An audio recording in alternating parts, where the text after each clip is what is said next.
No, are you ready? Shall I mute and turn the camera on? Can do that.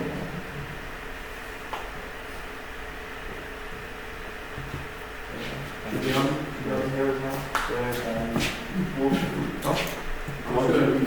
This, by the way, this is really formal. So, obviously, you know why you're here for Explorer Belt presentation from you guys.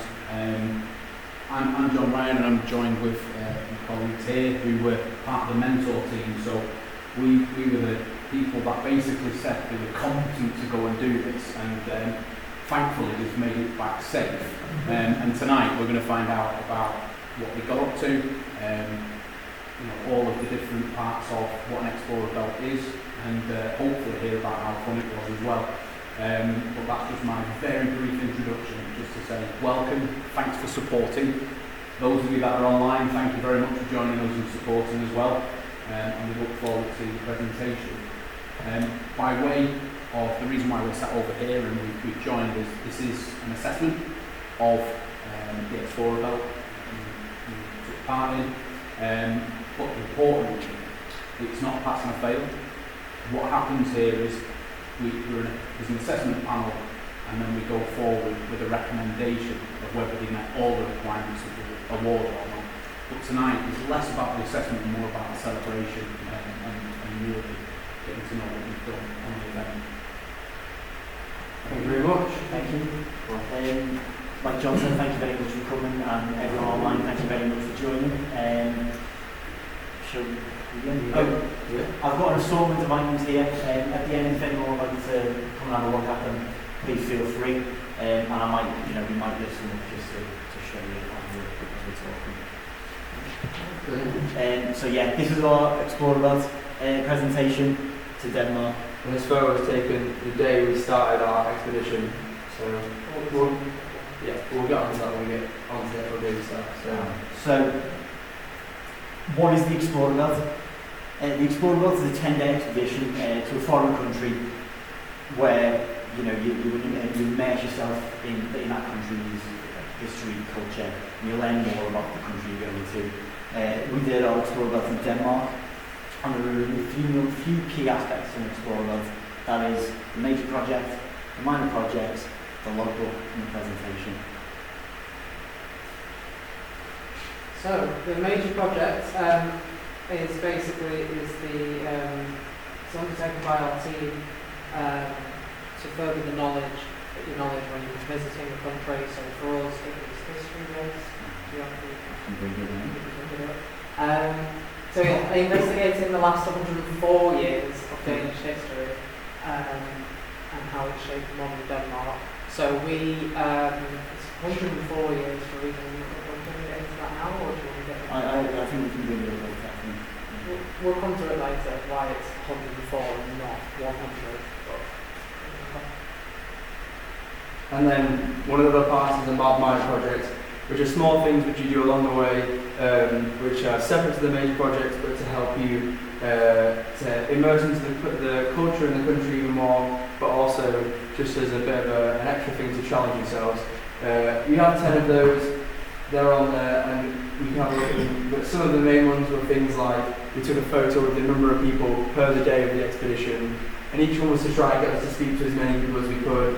So we tried to learn a Danish nursery rhyme and some other things, and they'll come up as we go further in the presentation. And we actually have some photos here as examples of what we've done as a part of our major project. So the logbook, teams are required to take a bit of a log of what they've done while in country and on expedition.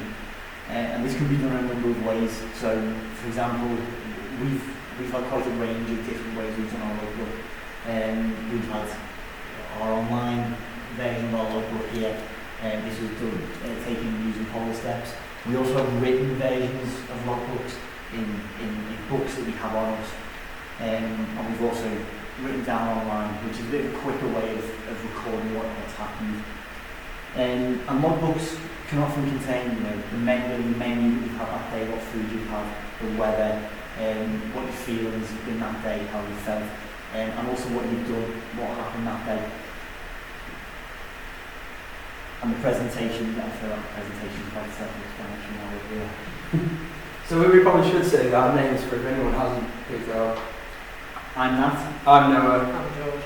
And like to order as well. oh, and this is us about halfway through the expedition at a point we'll talk about, and we don't always look quite smiley, and because we're a group of friends, we do take pictures of each other, and they do look quite awful. So here's us in our natural point of just being around. So there we go. So, there we go. Did you? So yeah, pre-Explorer Belt. So we're just going to touch upon this. We all met up for multiple different camps on our pre-Explorer Belt. We went to Chester and we went to Cheshire, basically. That's all we need to know. But yeah, we went, we did a mini version of the Explorer Belt in Chester where we did sort of had a major project, and then we had some minors as well. And we were started off in Wirral and walked to Chester. We did multiple things along the way, mostly to team build and to get to know each other, and also to sort of show our competencies to prove that we were able to go to Denmark and at least put our tent up, which was a useful thing to know. And then once we'd done that, we also did online calls pretty much every other week, where we helped plan our goals and what we wanted to do, and also where we were going to go, to have a bit of an idea of where we were going to go in Denmark. And then we all set up from our different ways. So Noah flew out of Leeds Bradford, was it? So I flew from Leeds Bradford Airport. And me and George flew from Manchester. So already we were coming in at different times, but there were some key aspects that we needed to touch up on. Like you can't bring Transigas on a flight. So we had to run around Copenhagen quite hastily and pick up some Transigas. We went to loads of shops and we didn't have any or shops or whatever, and we just managed to get some gas last minute. Quite quickly, we had to sort that out. But we met up with some other teams as well, prior to that, and we stayed our first night all together in a FDF boy brigade hut. And here are some pictures in Copenhagen. This is Rosenberg Slot, one of the castles, and this is us with one of the other teams. Noah hadn't landed yet. This was just before we went to run and get gas. So, day one, we started our Explorer Belt the next day. So day one, we started off with the FDF, where we took the photo at the start of the presentation, and then we left and we got the train from Copenhagen to a town on the outskirts, as far away as you could go from Copenhagen on a long travel. So we got to Fredericia, but along the way we got stuck between a festival called Roskilde, which had just kicked out. Everyone had just left Roskilde, so there's thousands of people trying to pack onto these trains. Luckily they were quite big trains, and everyone had camping bags. So we kind of fit in that we all had the bags, but we all looked very jammed in like sardines. So we then got off the train and transferred to another one where we went to a place called Vila.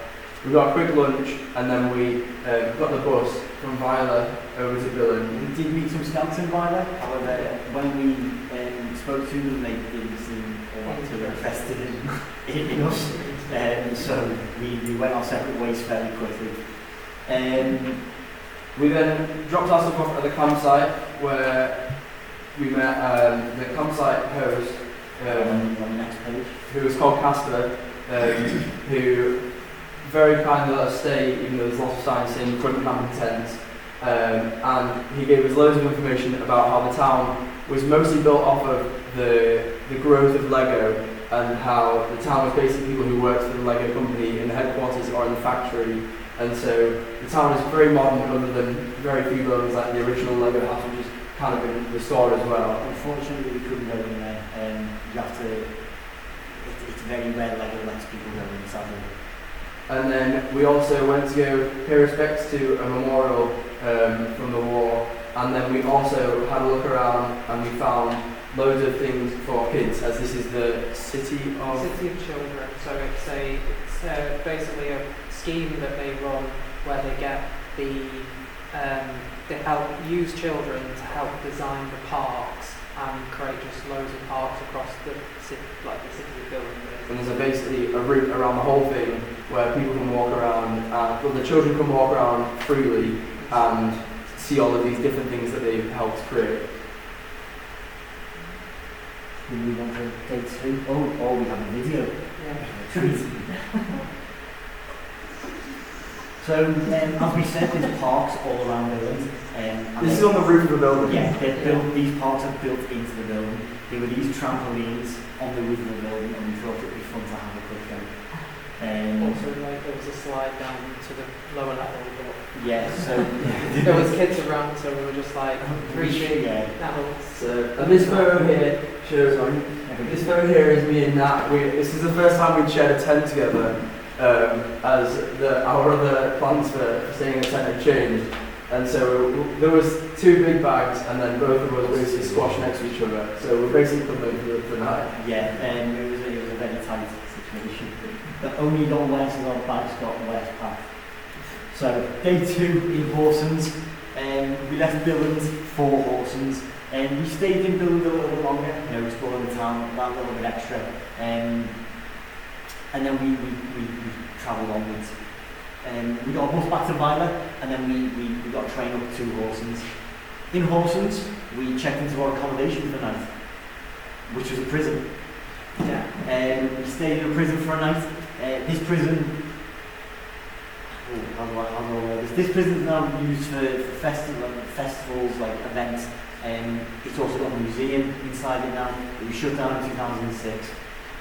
It was the first example of the modernisation of prisons in Denmark, and so through it, the museum told us about how they tried to improve the quality of life for the inmates, and there was also like a full-on kitchen for a biker gang that was staying there at one point during the biker gang wars of Denmark. So this prison in Horsens, like Noah said, it was revolutionary in prison reform. Denmark as a whole was quite revolutionary in prison reform in regards to, you know, they didn't just house prisoners, they provided them, creating skills for them, and this was something that a lot of governors of the prison saw was vital, and that included the biker gangs. You know, as Noah said, they had their own kitchen. They were kept separate from the rest of the general population as to, you know, trying to rehabilitate them as best as possible. So here are some pictures. There are some prison pictures over on the far left. The tunnel one is a 20-metre long tunnel that someone dug with a spoon on an escape attempt. And they actually got out. They got out. In potato cellar. Yeah, so they came out in the cellar and they kind of screwed their way out a window and then was caught and brought back to the prison. So they were one of like 2 or 3 examples of anyone actually escaping this prison. But every time everyone was caught. So they also had like a VR experience as well, and we got to try escaping the prison in the same way. As I said, we spent a bit more time in Belugas where we visited the church. As we said, it's a very modern town, very modern, very newly built. You know, the church kind of shows that, and I thought, you know, because that's a public door, I think we should have done it. So the church was based in like the community centre, and one of the things we found as well was along the whole of the expedition was that the culture in Denmark is very around the community and around other people. And so the community centre had a library, it had the church, and it had like offices and different working spaces where people could go and find something useful for them to learn or to do things. So we also met 11 hands who were both very kind and, you know, very helpful in directing us around Billund when we were walking back through. And they told us that Billund, even though it's quite a small town other than Legoland and the Lego headquarters and everything, it actually has the second biggest airport in Denmark. And the other bigger cities don't have as big airports, and we were quite surprised by that. So we have some extra pictures here of my fortress of dreams for the night. With my sleeping bag in the prison, with my sleeping bag and a prison bed. You can see my sticky shoes in the background. So we also completed a major project today. minor project, sorry. Yeah, so we had a minor project to go and ask a local about traditional Danish food, and then we had to cook it ourselves and eat it, obviously.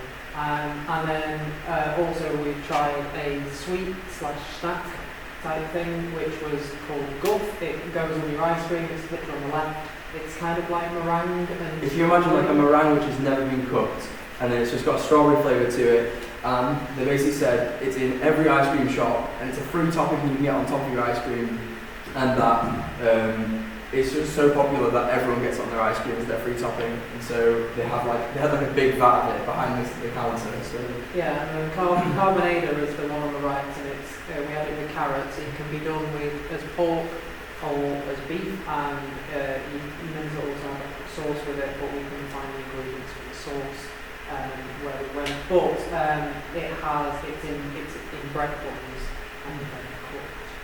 But yeah, it was really nice. I quite liked it.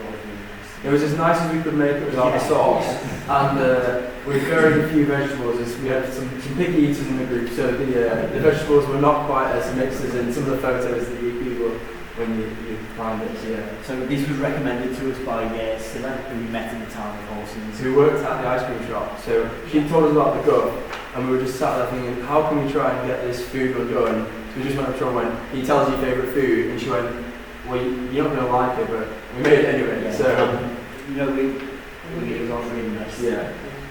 So day 3.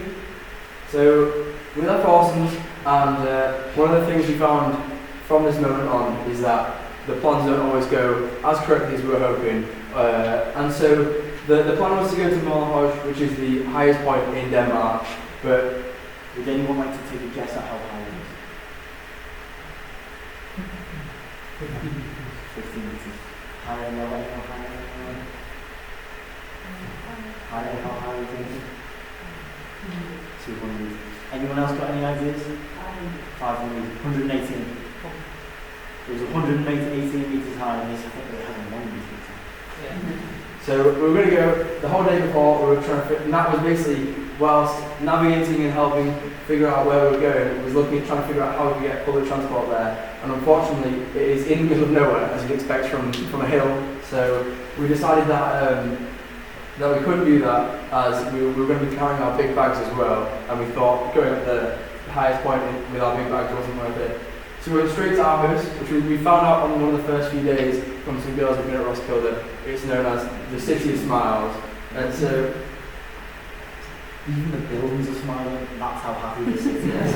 Even the buildings are smiling. So and we did sadly ruin this for one of the teams. His minor project was, what is the city known as? So we got there, and we basically all decided we didn't want to carry our big bags around. So one of us spotted that there was like a bag storage locker, but to try and make it as cheap as we could, we found the biggest one that was left, and we just sat there for about half an hour, tessellating our bags and taking things out and putting things down the sides until we could fit all 3 bags in, shut it, paid for it, and we went. So we first went down the street, and we looked at the train station, which was on the slide before, which was quite a magnificent building. And then we went down, and we were just walking down the streets, and we had plans of like going to some museums and stuff, which we did. But we just saw this big glass sort of like pier thing over the road, about 8 or 9 stories, I think you would say. Yeah, it's like it was a like if you've been Boots or something, it's like a big department store, and on the top was a rooftop garden, and it had little walkways with glass that would look up down onto the streets below.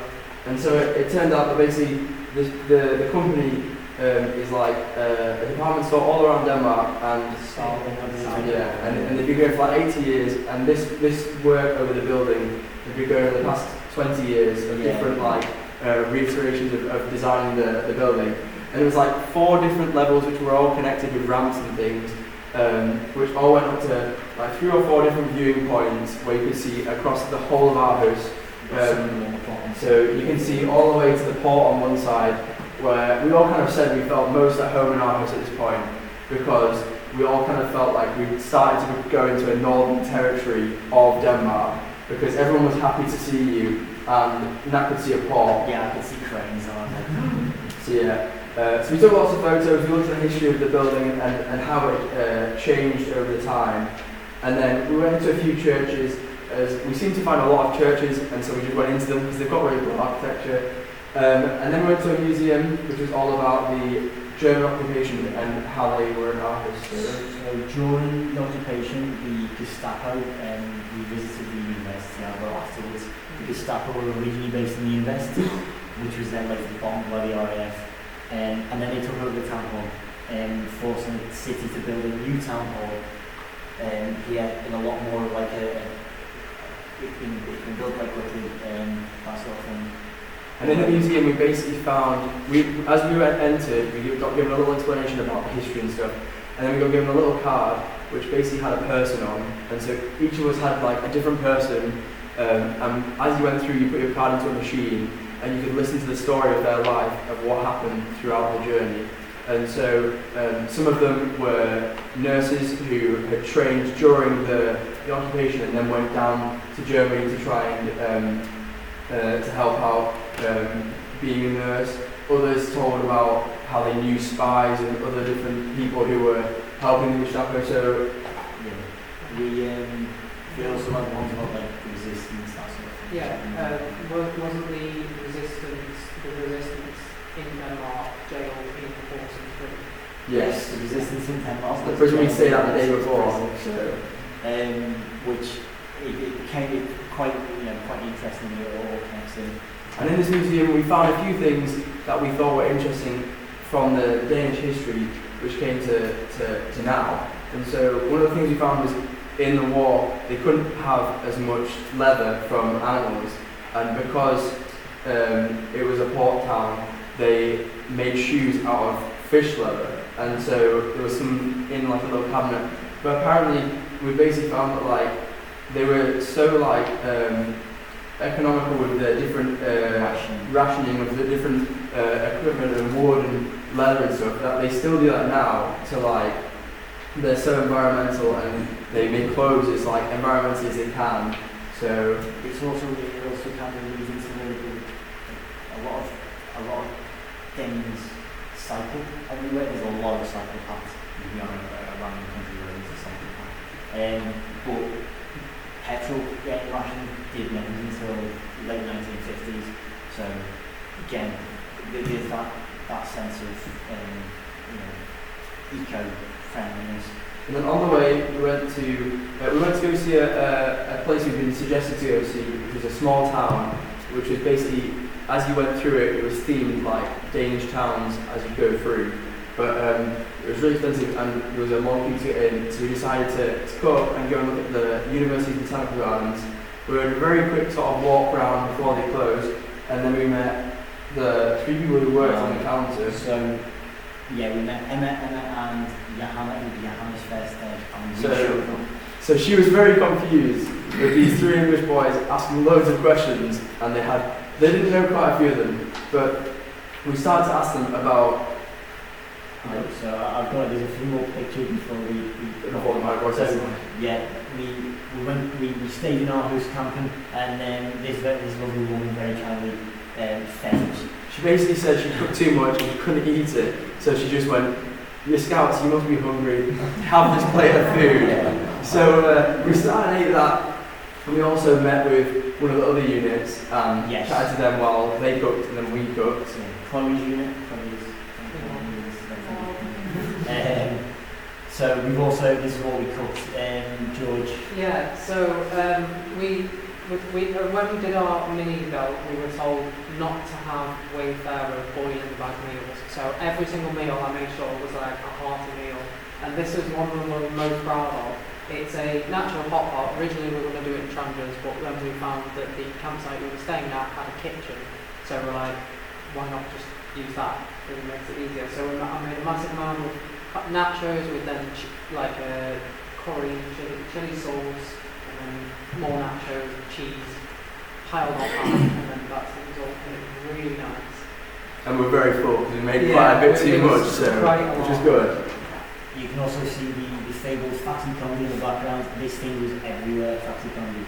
You were a resident Fancy Comedy, didn't you? Yeah, it's basically like, it's kind of like a Sprite or a 7-Up mixture, and it's just everywhere, and it has its own like other spin-offs of like energy drinks and all sorts. But we actually found that they have a merch store which you can buy anything from underwear to footballs to beer carriers to onesies to pajamas, anything you wanted, they basically had in their merch for Fancy Comedy. So, and we found a book on Prince Harry, so in Danish, so I took a picture next to it because he's ginger. So that was in the Solomon part. So as we mentioned, we met Emma and Johanna. Yeah. Who very kind. So yeah, one of our other minor projects was to do with birthdays and about how they celebrate birthdays. So we asked these about how they celebrate them, and they said that what was the 25 thing? So Tiffany told us it's 25. So basically, when you become 25, they have this thing where you basically get, was it like honey or something? Yeah. Like poured on you, and then they throw cinnamon all over you while you're tied to a lamppost or something. on the condition that you are married. If you're married by 25, you're fine. You don't have to be covered in honey and throwing cinnamon out. But but what we got learned from them was that it's not very religious, what they do. A lot of their things were to do with food and to do with like Denmark itself. So a lot of their things are to do with celebrating Danish pride. And one of the things we did find is that people in Denmark are very proud to be Danish. And so everywhere you go, you find a Danish flag. Every shop you go into, there's Danish flags on sale. They're everywhere. In buildings, in Horsens, every house you walk past, you can see a Danish flag. Hanging from a flagpole, that sort of thing. They are everywhere. And then they said that a lot of things to do with food as well. And so they said that there's often different cakes for the different celebrations. So we asked them what was their favourite cake, and they said theirs was a rising cake, which is like from the Odense region, which is like in the middle where Hans Christian Andersen's from. So. Oh, they also said that they used to have more bank holidays, but then they need to come away to do that kind of. So day 4 at Randers and Hog Road, we left Aarhus for Randers, where we were originally going to go to an art museum, and then we got to the train station, and we tried getting on the radio. However, there was no one in the radio station. We knocked on the door. We stood at the window, kind of like awkwardly, like, who's there? But there was no one either wanted to let us in or was in. Well, they just thought we smelled really bad by this point, so they didn't want to let us in. So, while we were waiting in the train station for this, 4 other backpackers / campers walked in. And they were called Sophie, Kaya, Jacob and Margaret. Yes. So we went over to them because why not? We'll have a chat with them. This is us with them. And they said they'd never heard of the art museum and not to visit it, basically. Yeah. So we were like, well, what should we do in Randers? Because you've been in Randers. And they said, let's go to the zoo. Well, not let's go to the zoo, but you should go to the zoo. So we go, okay, we'll try out the zoo. We get to the zoo and I'm like over and on for about half an hour. But at this point, we're all looking at the budget man going, do we have this in the budget? It's quite expensive. And the budget man's looking at us going, we could have it in the budget, but do we want to go? And we're going, well, do we not? So we sat on these steps, and I think the workers were kind of really confused while there's 3 people with these big bags just sat on the steps, just like arguing with each other. As to whether or not we had the money to go. Eventually we decided to do it. Yeah, we went in, and I think it was the best decision. The best decision we made that day. The zoo is like massively helps the town. It's like one of the reasons why it's one of the biggest attractions of the town. So it's kind of what helped build the town.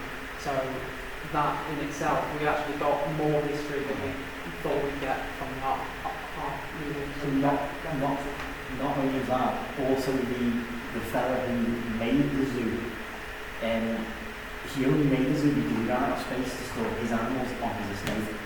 So he's made the zoo. You know, we've seen all sorts of animals on the previous slide. There was a crocodile, red. There's some lizards, a Komodo dragon.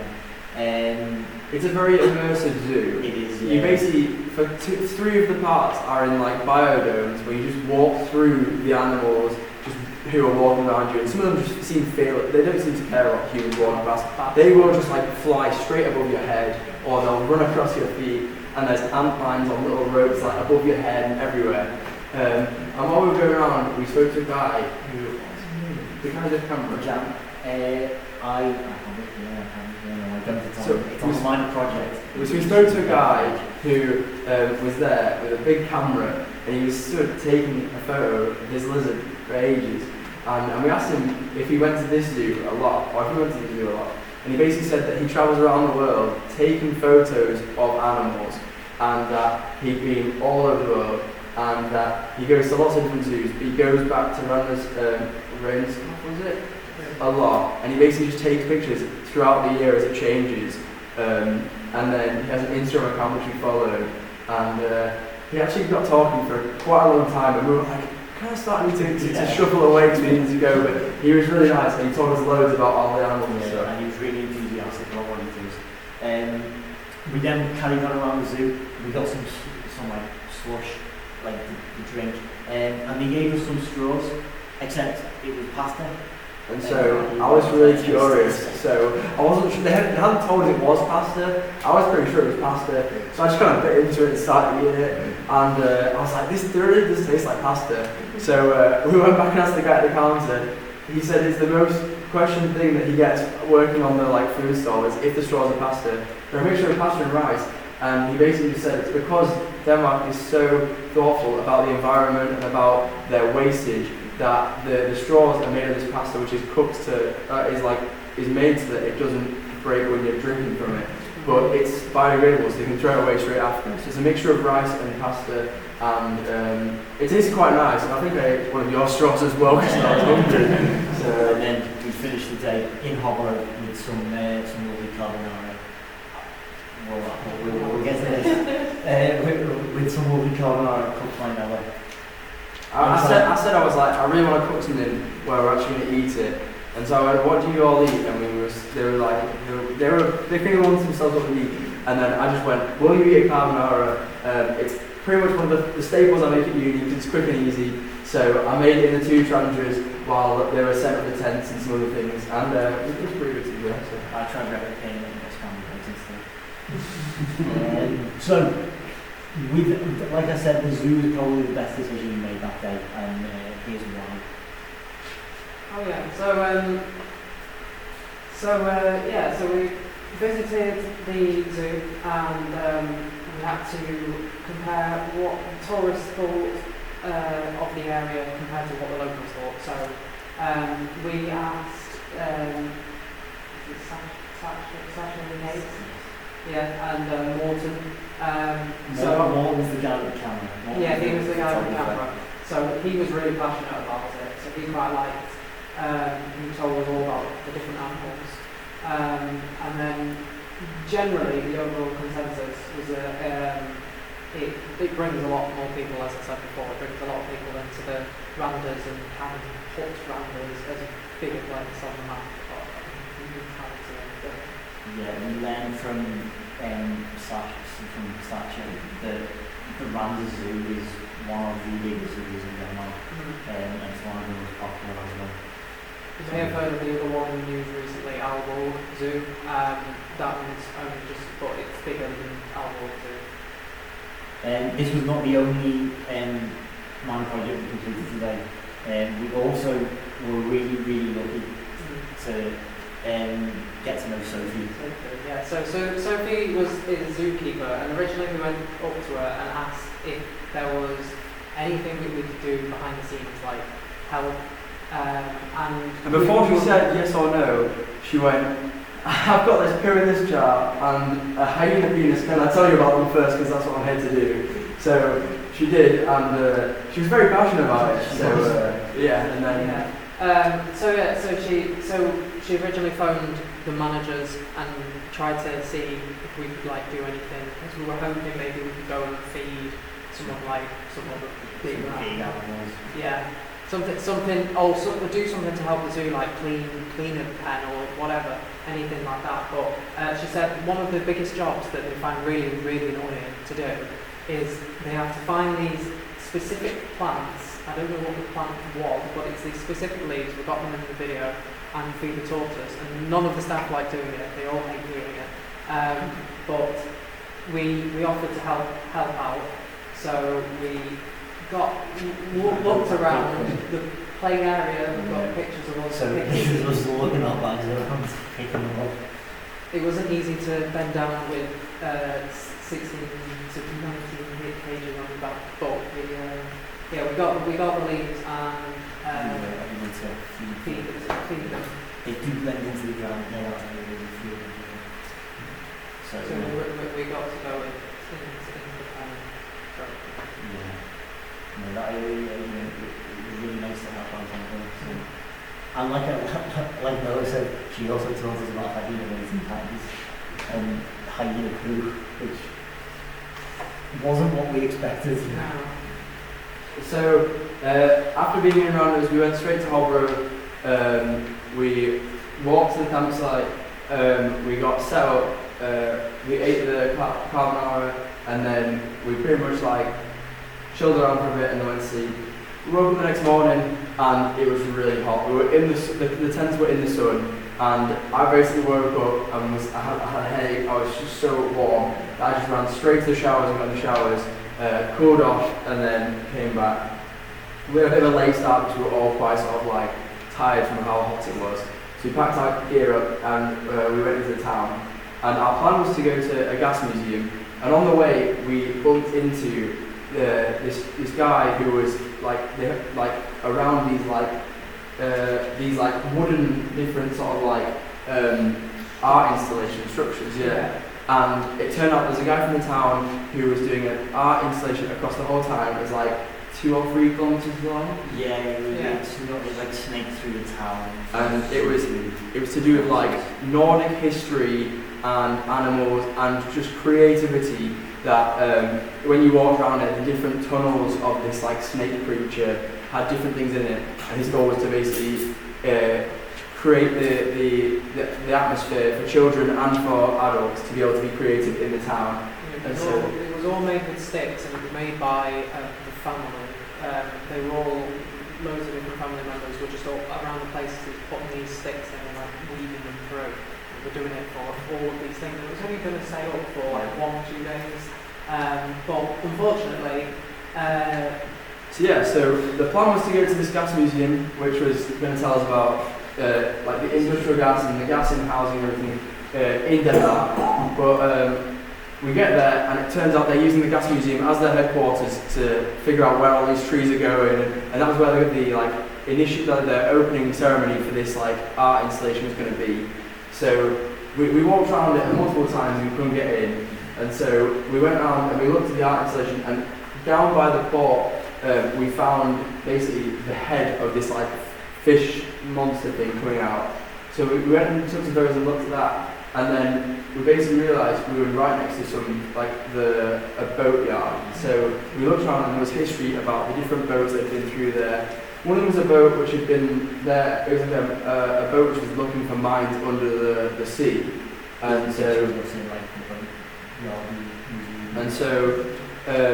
then we left and we went to that museum, which was about like the impact of pleasure boating in Denmark. And basically, at this point, we found that like, especially on the coast, but across a lot of Denmark, they're really passionate about like rowing and like power boating and different sorts of pleasure boats.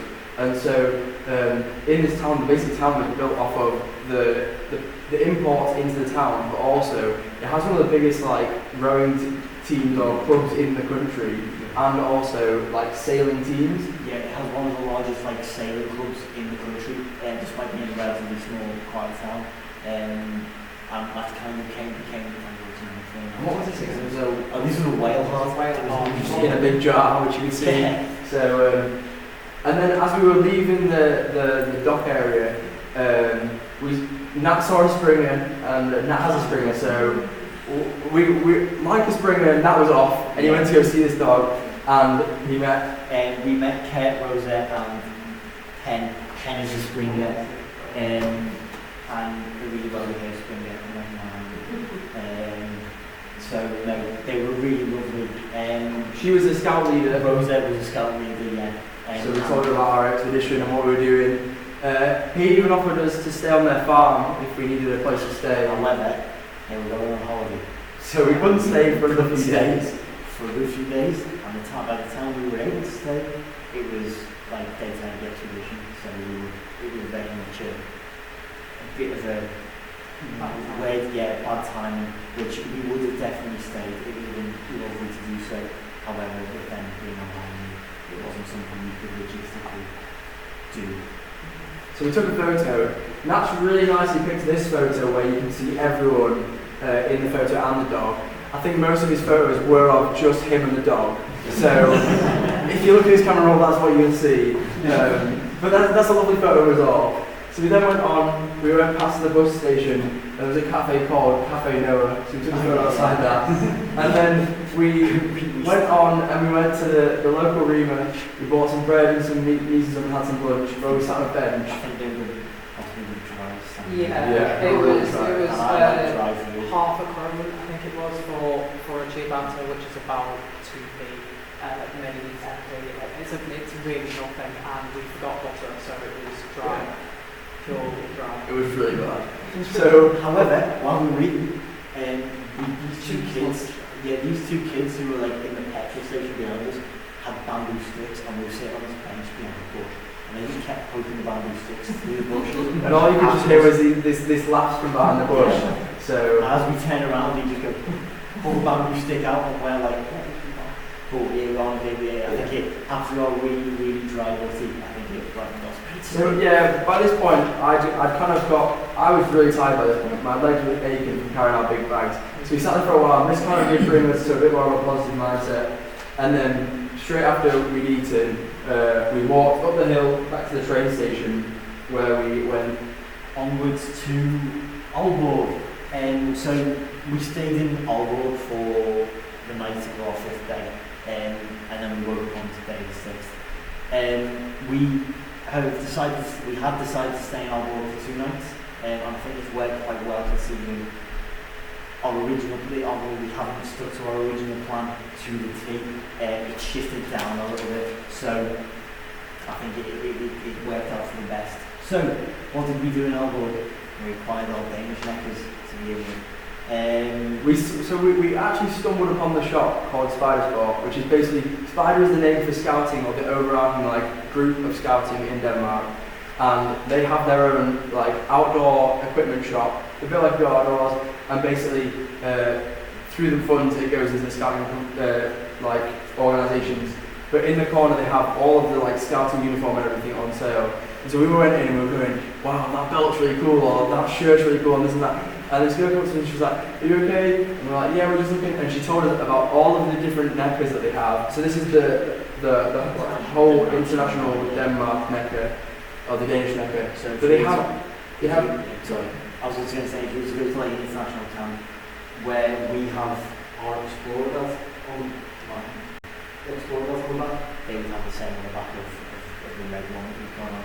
But she told us that the different smaller organisations of scouting also have their own knackers, and there's also one for the girls' side of scouting, which they have, which I thought was the cooler one. It's like a tartan pattern. Yeah. So, but yeah, she also taught us how to tie our knackers in a Danish way, which is where you get the point of the knacker into someone's teeth while they hold the edges of it, and then one person rolls it as tightly as they can, and then they basically just drag their arm down the sides of it, and it creates the rolls in it, and that's how mine was tied. So yeah. This is us with our newly acquired Danish knackers. Her name's Sarah, or Sarah, sorry, and she was incredibly helpful. And she told us just about how she was at university, so she couldn't be a leader, but back at home she was a leader, and she told us all sorts about the different scout groups, which ones she thought was better. About different areas, there was more of other groups. So if you went to regional camps for some of the mixed organisation scout groups, you often got like a bit of rivalry between them, a bit of like a competition. So, but we then went onwards through the old town. Remember the dust space. We went through the old town, where we found a pub named John. So we sent it straight to our John. We sent it down there.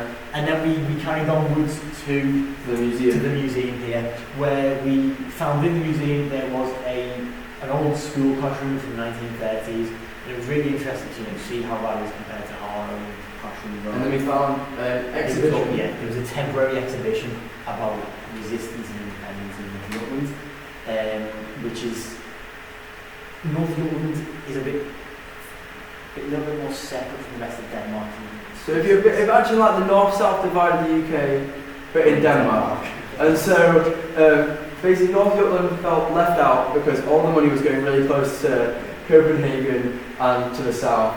And they felt that there wasn't enough universities in the north as there was more universities getting built down in the south. So in 1969, when they were talking about building a fourth university, Aalborg was expected to get it after Copenhagen, Aarhus, and Odense had already gotten their unis.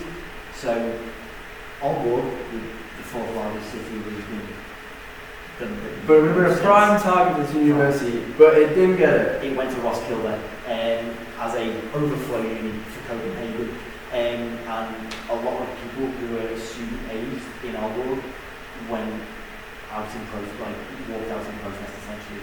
And so they had like very peaceful protests where they had really big banners, they had the flags of North Jutland, and they protested.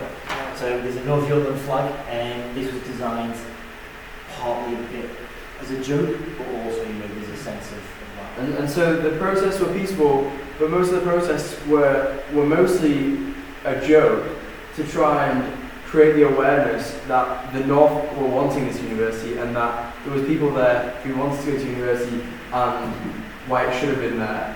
And they eventually did build the university. Only after the students commandeered 2 trains from Frederikshaven's depot and drove them down to It was mostly peaceful. It's mostly peaceful.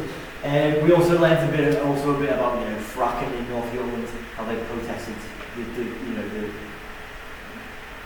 companies like Shell and fracking in the early 2000s, which was then cancelled. You never went ahead with it because of those protests. So after we then got food, and we talk a lot of food. It's a very important thing when you're on an expedition. So, and I like food a lot, so that's why. We ate our food down by the pier front, and there was loads of jellyfish and all sorts. And there was people partying on boats just like flying by. And then we went on a walk up to the Viking cemetery. Lindeshoya? Yeah, Lindeshoya, yeah. So it was a Viking cemetery basically, in which burials from a range of years outside of our time period were taking place. Still something fun to look at. Here we met up with 2 of our in-country supervisors, Paul and Cameron, and a goat.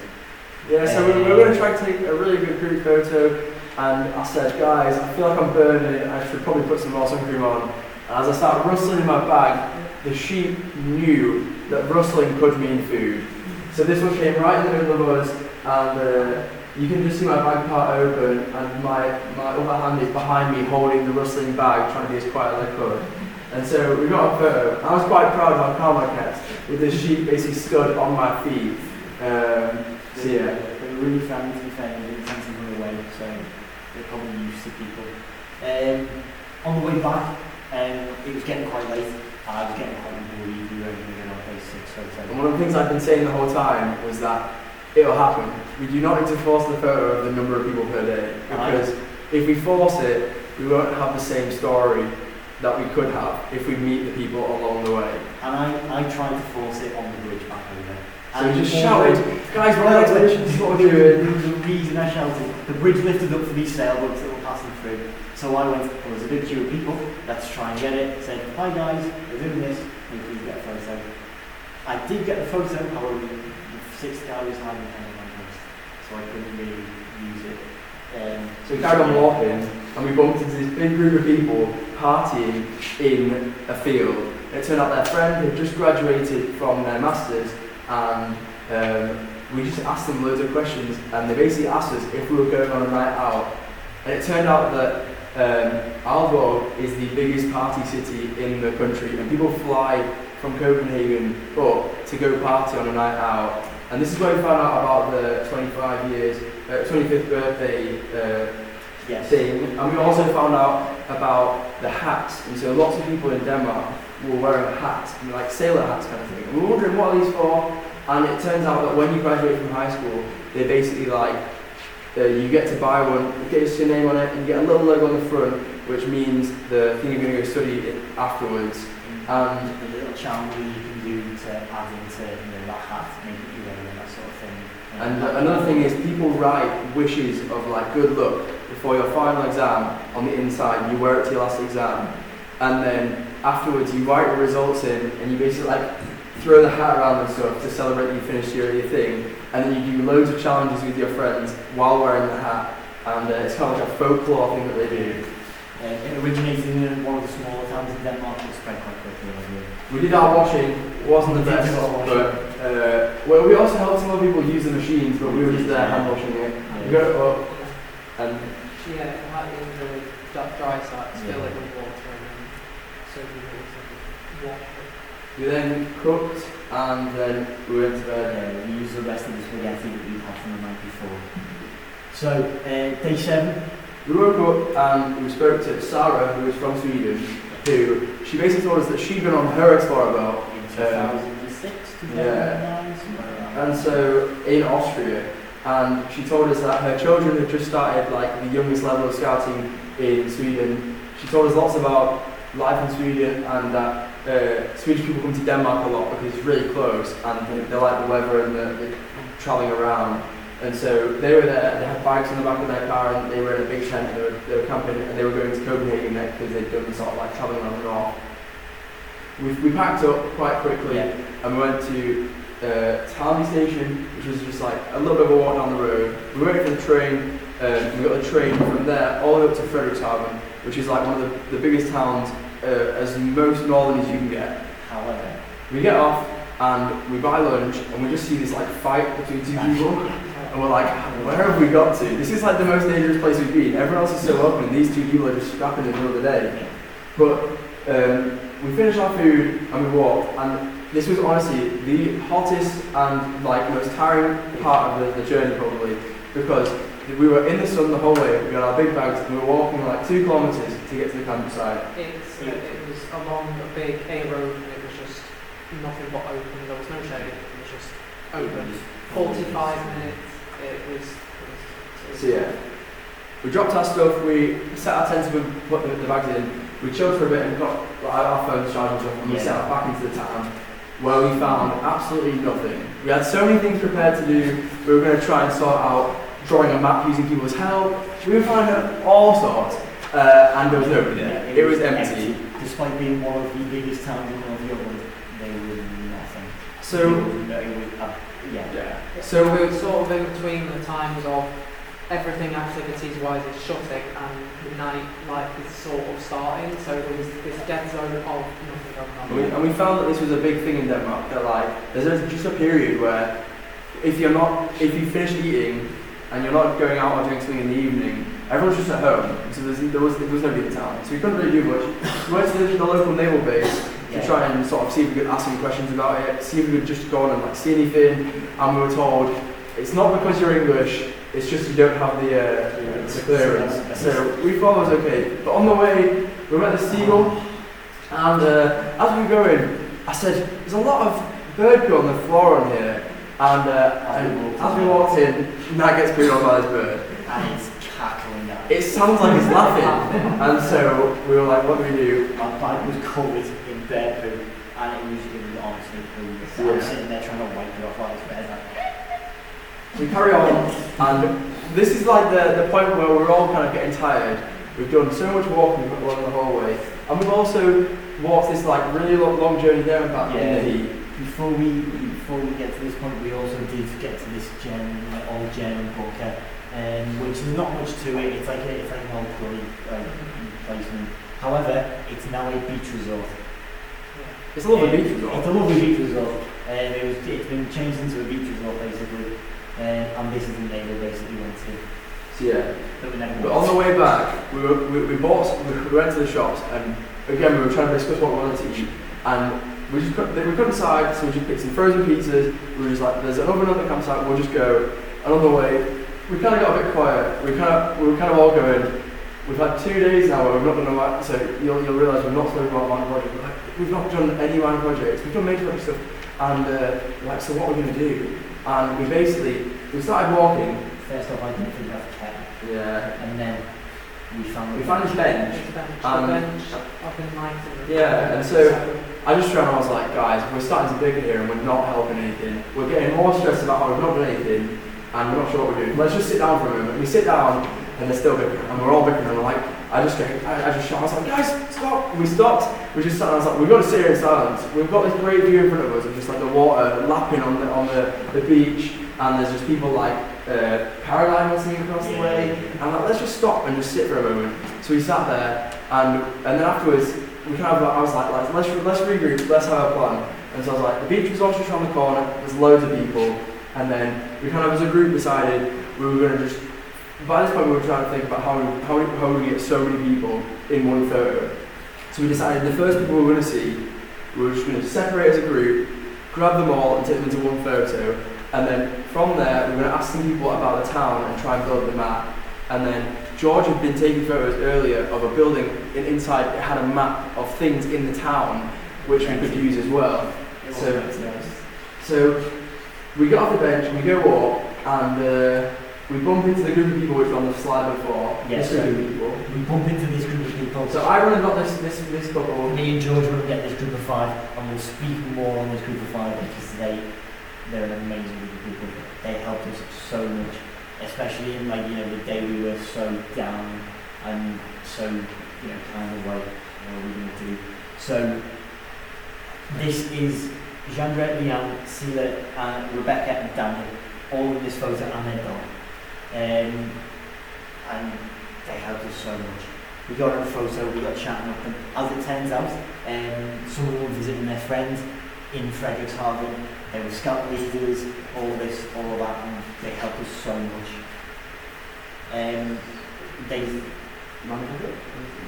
not quite yet, but they helped us so much with working towards some of our minor projects. So they helped teach us a Danish nursery rhyme, which we then have recorded for you a bit later on. We practiced a bit beforehand, and they also helped us get together some stuff for a map that we can draw in the local area. And they also told us about the next big thing in Denmark, scouting wise, is that they've got a national jamboree.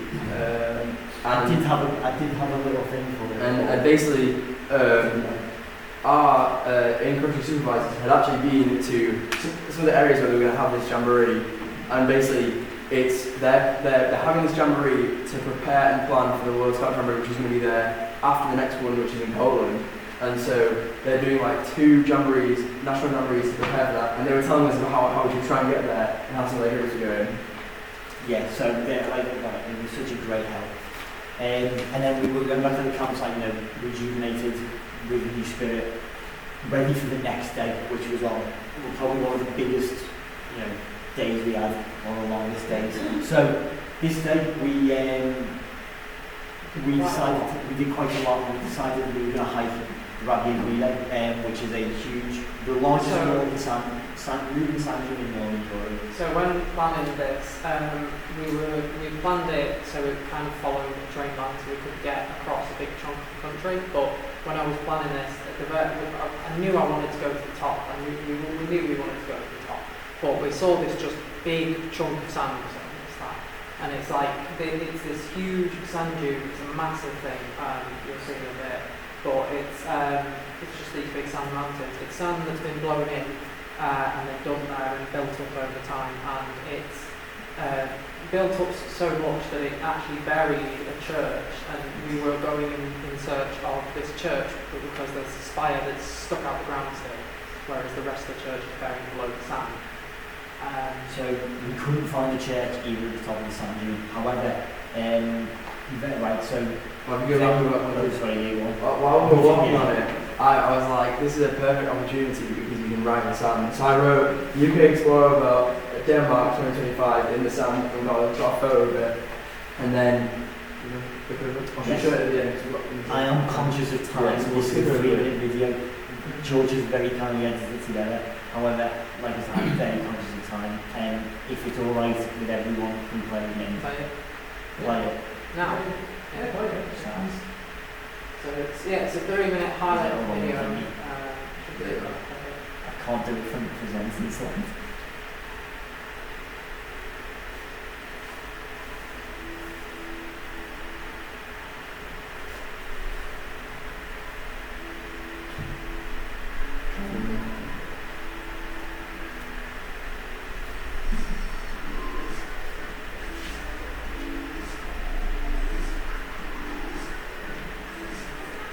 And along the way we found old German bunkers, which had basically been their storage for, because this is so northern, this was like the point that they could have been attacked in the war by other countries. And so there was just like underground storage which had such big doors that they could have had like whole trucks in. Loads of, I mean like loads of, like there's at least 40 of these like things get into. But yeah, this is like a time lapse a bit of a, I mean you know the best tradition. Yeah, so I have 54-minute footage of this if you want to watch the full version, which I can send out. But it's edited down just into a 3-minute version. This is just our entire walk that we did. So this is the climbing it here at the start, which was really hard because any progress you made, you just lost it from the sand. But the views were great. You could see the other one side of the ocean and then the other side of the island as it goes. I don't get a first one. Yeah, I do. But yeah, no, this first bit's like just typical sand dunes. You've got the grass, you've got the sand, whereas in a bit you'll see there's just sand for ages. One of the things we found was you got to this point, because it was like one of the highest points in the area, the wind was just blowing, and so you just got the sand hitting you, and it was just sticking to us. Well, it stuck to me because I had so much sun cream on, but it was quite painful at points. Luckily, on this day it was not as hot as the last day. It was way less hot, so it was a lot nicer to walk in. But as George mentioned, it's very sandy. It looks a lot like a desert, really. The Denmark local people call it a desert, but it's whether you want to call it a desert. So yeah, we did that in a bit of circularly around the Rabier event and then back towards Hull City. Yeah, it's about 10 kilometres of walking, and we had to get on a train to then go up to Skagen, which we'll see in a bit. And that was another 10k to get to the very tip, which is called where the two seas meet, and it's where the two seas hit each other, and they've got loads of like merchandise that they sell from these. I've got a fridge magnet at home of it. And this was afterwards, we just like bumped into like random buildings and things. But, like about 4 different times I had to pick up my shoes and empty them. I think I had half the Rabier Mule in my shoes, so but this was coming over the tunnel, which was basically right at the end. But we bumped into this lady who was actually part of the Danish National Ballet Company, and it turns out they have like a group of dancers who basically go around Denmark in like natural areas and just do ballet, just like randomly. And they were doing it really close to the Rabier Mule, and so she asked us if we could try and go because they play like traditional Danish music, but unfortunately we couldn't make it. We had prior people to meet. But she told us loads of information. She told us that the national sort of like building for where the ballet happens was actually paid for and funded by the guy who owns the shipping company, which is, and he basically, with his wealth, spends money in Denmark to basically try and help and improve the country. And it kind of just showed us more of like how Denmark helps, like Danish people help Danish people, like everyone helps everyone. And we found that at so many points, people just were like, are you okay? You look a bit lost, where are you going? Or do you want a hand? Or we got offered, like, someone said they'd help carry our bag at one point, and there was like, people were helping us in the shops find different things, and it just was like, one of the points where we realised that Danish people just help anything, anytime they can, they'll help. Yeah, they have English very built into their culture, because during the occupation, it was Britain that helped them basically get rid of the Nazi influence in Denmark. So they have a mix of English and Danish things, and they learn both languages. So the second you speak to one, they just instantly switch to English and know it like really well. We've tried to speak their language. I go over to some people that is English okay, and some people who look slightly offended. Some of them would be like, of course, Yeah. why would it not be okay? So, whereas we were like, we're really, really sorry, we don't speak any Danish, and like, why would you speak Danish? So, They all said it was really hard. You tried with your... So yeah, my necker, I'd ask people in Danish to sign it, which I was told by some people was right, some people was wrong. So it turned out it was all in the pronunciation of every word, and every word was so hard to say that, yeah. So, but no, the woman from the ballet we met, her name was Dita, the Danish name from the ballet was Dusho Ballet. She was the administrator. She was the administrator of it. And she said she used to be part of the ballet. Yeah, she used to be part of the Royal Opera. So, quite, quite knowledgeable. So we then carried on to Skane, and then further to the Gwen. We had some dinner, we had some butties in Sanna's Deli. And she basically was like a really knowledgeable cook, and we were like, what should we get from here? And I asked her what the most Danish thing was, and she pointed to this sandwich, and she went, you should have this. And it turns out it was like fiskadellen, so they have this thing called frikadellen, which is like a meat, like meatball kind of thing, and fiskadellen is basically the fish version of it. And this was it in a sandwich with this like different sauce and stuff. And we basically just sat there eating for a while she was just going, what do you think? And we were going, this is amazing, this is some of the best food we've had. So like you said, the Danish flag, email butties like Danish flags. So we then walked and saw some more bunkers down like at the most northern point, which were kind of like viewing bunkers. And then while we were walking, we bumped into, we did the same thing of just dragging people from wherever to take a big group photo where we got this one. And then so their names are not in any particular order. Tessa, Vivian, George, Hans, Christine, Benedita, and Mercedes. I'm missing a name. It'll be on the necker, or it'll probably be in a scribe, in like a handwriting or a signature. We then went to the most northern point. We did the very touristy thing of standing between the two seas. And one of the things we did was like we just fell into the trap of seeing people trying to awkwardly take photos as a group. So we were both like all three of us were split up at different points, going, "Do you want us to take the photo for you so we can all get in a group?" So we did that a few times. Someone did it for us. This was us in the water. And one of the things we'd said was, because we're not competitive at all, one of the other groups had been up a few days before, and we were really annoyed that they'd got to the most northern point before us. And so we decided we were going to go as far as we could. And I was wearing trousers, so I had them as high up as I could. And everything got like splashed as we were walking. We got quite far in to the point where we were stood in the water around like here, and we were like, we're pretty sure we got to the first point. So we went back. He was wearing trousers. No, it's still fine. No, that's me rolled them up. Oh, is it? Yeah, I think so. Oh, okay, fair enough. I was going to say they look like shorts to me. But yeah, no, we also met a Greenlander, someone from Greenland, and his name was Peter. The full name is Peter Nguat, who we met, he was from Greenland, and he was visiting Denmark just like us.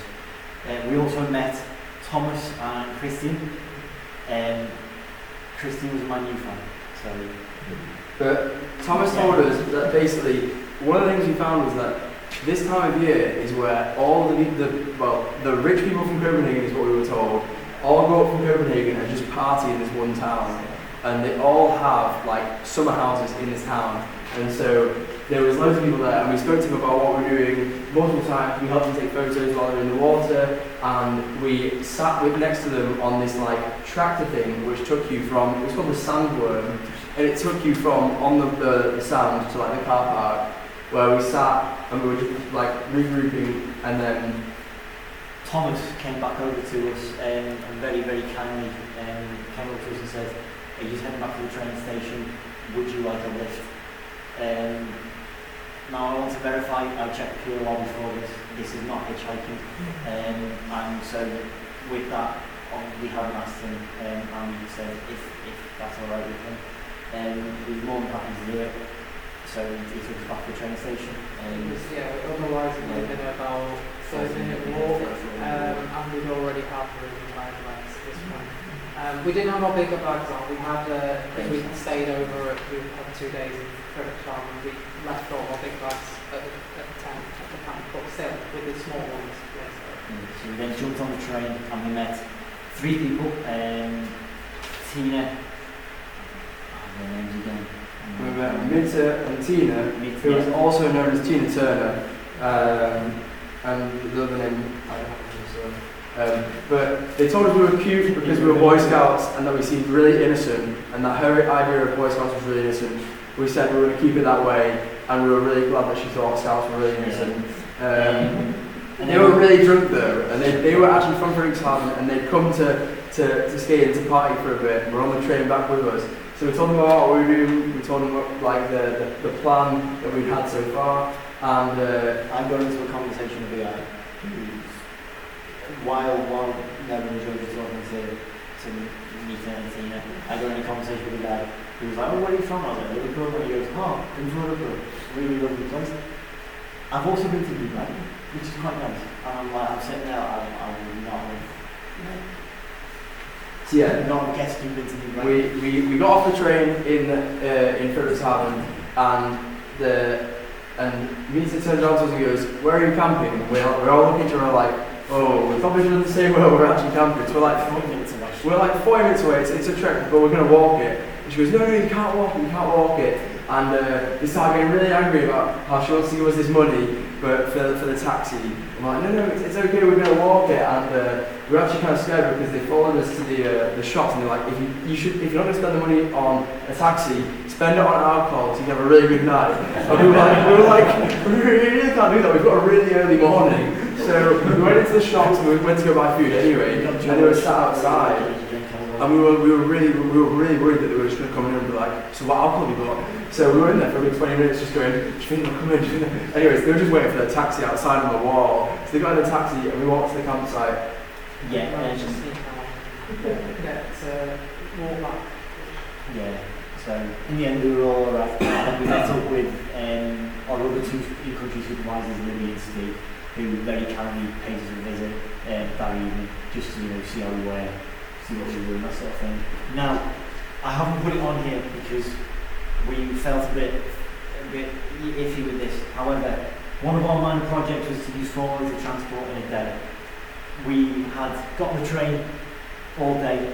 We had got on the tractor, sand away, I think, and Thomas had very kindly given us a lift. And then we'd also used our legs quite a lot. So although yes, we had used 4 modes of transport, we felt slightly cheated by using walking as one of those. So we scrapped it and we carried on. So we carried on basically, and we said, if needs be, it can be used, but we think we can do, we can get more into that. So day 9. A big day. This is going to be the really easiest day for you to tell you, because not a lot happened, but we learned a lot. So this was the day where we went from the most northern point we could back to Copenhagen as quick as we could. But it turns out, as just like the UK, there was rail replacement works right in the middle of where we wanted to be, and there was no way of getting another train. So on this day as well, Tesco Mobile just cut down, just stopped working, and so me, who's with Tesco, and had the travel app to get DSB all the trains. It was fun. I was on DSB Wi-Fi, except this rail replacement bus service, so it was fine on the left. When we got back on the second train, I checked the app to make sure that everything's still working, and it's cancelled the trip, and it hasn't charged us anything. So I'm like, oh, right, we start that now anyway. So we got the trip from our walk to Copenhagen for a fair bit of price, which is really lucky. So thank you, Tesco. Yeah. Having you down that way. Yeah, exactly. And so while we're on the train, we also got complimentary water. Yeah, we got a waterfall from the train company from DSB. So there. Yeah. And then we got some. I took some lovely photos of them sleeping because I thought they had enough photos of me eating food badly. So that was them sleeping. This was the photos we just come off the train, and there's Nat with his big bag and everyone else trying to squeeze onto this thing. And one of the things we noticed from this moment was that when you think about a rail replacement in the UK, it is carnage. It's one of the worst things ever. And there's so much planning towards it, and it's always one of the challenging things. Whereas this, there was like 40 or 50 big coaches. There was like hundreds of people with high-vis vests between getting off the train and the next two trains, just guiding you completely, just telling you, go that way, that way, that way. We chucked our bags under the coaches, we got on, and it took you from that train station to like literally the next one. There was no way of getting past the rail replacement. The rail replacement was from Corsair to Snigas. This photo with my bag I'm carrying the table. I can tell you I will not carry that table. So on this train journey, we did one of my projects we were talking about at the moment. We also spoke to some people on there. Layla and Adriana, I believe it was. Yeah. Right. So these two believe Layla will be pregnant. I did not see. She was definitely pregnant. She was sat next to me, and I was like, hey, I think she was pregnant, and I'm like, she was not pregnant. I didn't clock it. She was definitely pregnant. So we had this debate. We then got off the train. However, Layla was very, very helpful with us. So with one of our minor projects, which we'll come to on day 10. Yeah. So we got off the train in the central station. We got McDonald's, which was very hectic. We ate it. We then got on the like metro, the local train, which got us to just near that campsite. We walked. We set up our tents. And where we is that where? Yes. So first off, on the train, we finalised our map of Frederikshavn, which we also have in person. Now I went through and drew the map upside down. Oh, it's because I was sat on one side of the table and Nat was sat on the other side of the table. I've drawn the map on this side. And I wrote the information on the other side. No, he's drawn the information, so it's completely all over the place. However, the information on the other side is the same. So if you'd like to have a look at this on the end, you'd be more than welcome to come over and have a look. You might just have to look. We've also got some pictures here. Like I said, the scout leaders here were very, very helpful in everything they do. Yeah, they gave us some points of interest which we didn't find on that map. Bansbury Fort wasn't on there, and there was another one which she recommended. It wasn't on this part of this map that we did. It was part of Olmsted, but she recommended was it Port or something? Yeah, she recommended going to Skane as well. Quite a few little places in Skane that were really good. We also got free coke in Skane. And basically, this was like the biggest team effort you wouldn't think of, but we had Nat doing one drawing, me writing the things down, while George had the picture of the map that he'd taken the photo of, and the information that he'd written down from this group of people. And so, like, the people on the train, there's some people in military uniforms watching us like, what is going on? But we were just like, this goes here, and we were actually really proud of it by the end of it. And as a team, we were like, this is really good. So we've also got the train station campsite, just some key aspects of moving around, especially for us. This wasn't the only minor project we completed. We also completed our nursery line. So this is Intimacy Spider in Danish. This is what we recommend. A little bit ahead of and we initially we did it in a campsite, and I got a little bit of stage fright. We were in the middle of, it was quite busy around where we were, and I was just I couldn't get myself to sing this for this day. So we did contact John for some help in this, just as direction in which to take it, and he very kindly suggested you know, if George was to film it, it'd be, you know, We were all still working taking together, part, yeah. we're all still working together. So this is that later one here. This is got one ball over the temp side. So we got two. We'll play one because it's already terrible enough. We don't want your ears to be bleeding as much as they already are. This one's quieter.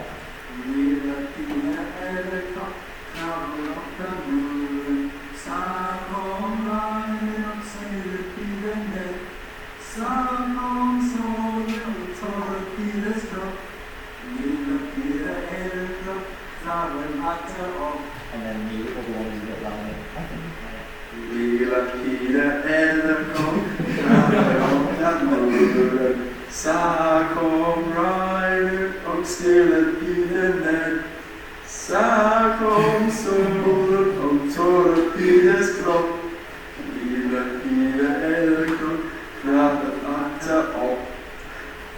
I'm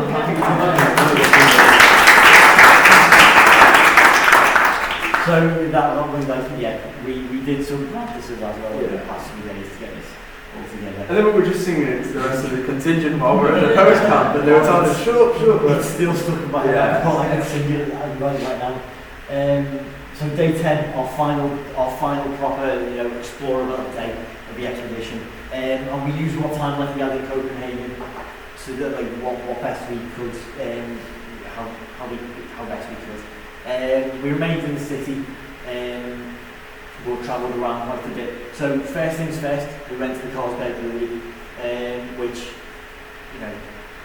which is one of the most interesting things from this day, because we found out basically that Carlsberg bought out most of the local breweries in Denmark and still brews their beer to the day, but in their branding as well. But Carlsberg is the largest exporter of beer, or of like liquids in the country. But also, Carlsberg, the family itself, like a lot of the Danish culture, wanted to try and help and wanted to do things better. So a lot of the things that they did was to do with the workers' rights and how they could help, and so they built housing, they built the washrooms and stuff, they fed them, they had unlimited alcohol, They founded the Carlsberg Research Laboratory, and I was really interested in this. It's slightly outside our time period, sadly. Some of it, yeah. But one of the biggest things that I didn't know is they actually created the pH scale, which you use for science, which tests between acid and alkaline. So you use that all the time, but in science when you're younger. But to find out that they came up with that at Carlsberg. Yeah, so it was created by this Danish biologist. And then, which we were like, wow, this is really cool. They created the pH scale was found in the building, literally from the window we could see. But they also were one of the first places to start looking at yeast strains, and they realised that the wrong sort of yeast, or a yeast which is bad, can ruin the beer so badly that it can make you ill. And so what they realised was they tested strains by like separating them into different strains, and found that the best type of strain which they could use to make beer safely where it wouldn't make you ill. And that's the same strain they use to this day. And they've actually done so much work on the different strains that they send the yeast across to different labs and stuff across the world, so other people can work on the same yeast and look at the DNA that they work on in labs. Furthermore, they also found out that yeast can be bred, not just asexually, but with each other to make new strains of yeast. And they've created thousands of strains of yeast from this over the years since they discovered it. Not only this, all of this research could have been kept at Carlsberg. They could have had such a lead in like the market against other companies, but that wasn't their goal. Their goal was to make it safer for everyone. So this research, it was provided to us, publicly available. They also came up with how to measure protein in things. So they basically discovered how to. So when you see like information on a packet or something that says how much protein, they have basically invented how to find out. We went into Carlsberg now expecting like this sort of information that we got, but we came out with some insane stuff. We did some really silly dancing in like a thing where you like, put beer on a screen and it looked like you were underwater, so we were being silly. We pretended we were brewers and doing different like brewery things on this game, and then we went through and we found this really big thing on Carlsberg sponsorship of Liverpool, and so they've changed their whole, like, the old changing rooms and shower rooms into basically the Anfield changing rooms for the players, and so there's like memorabilia and stuff everywhere. And so we've got pictures I've got pictures, but I haven't put them on PowerPoint because maybe it might be. We will keep it, try and keep it neutral as best we could. We then went through into this cellar, which basically had beer, like beer bottles of basically most brands of beer that you can think of. And they had a bottle of the beer from pretty much every country in the world in this cellar. So the old grain cellar is turned into thousands of bottles of storage in these perfect glass contained like cabinets where you can see them.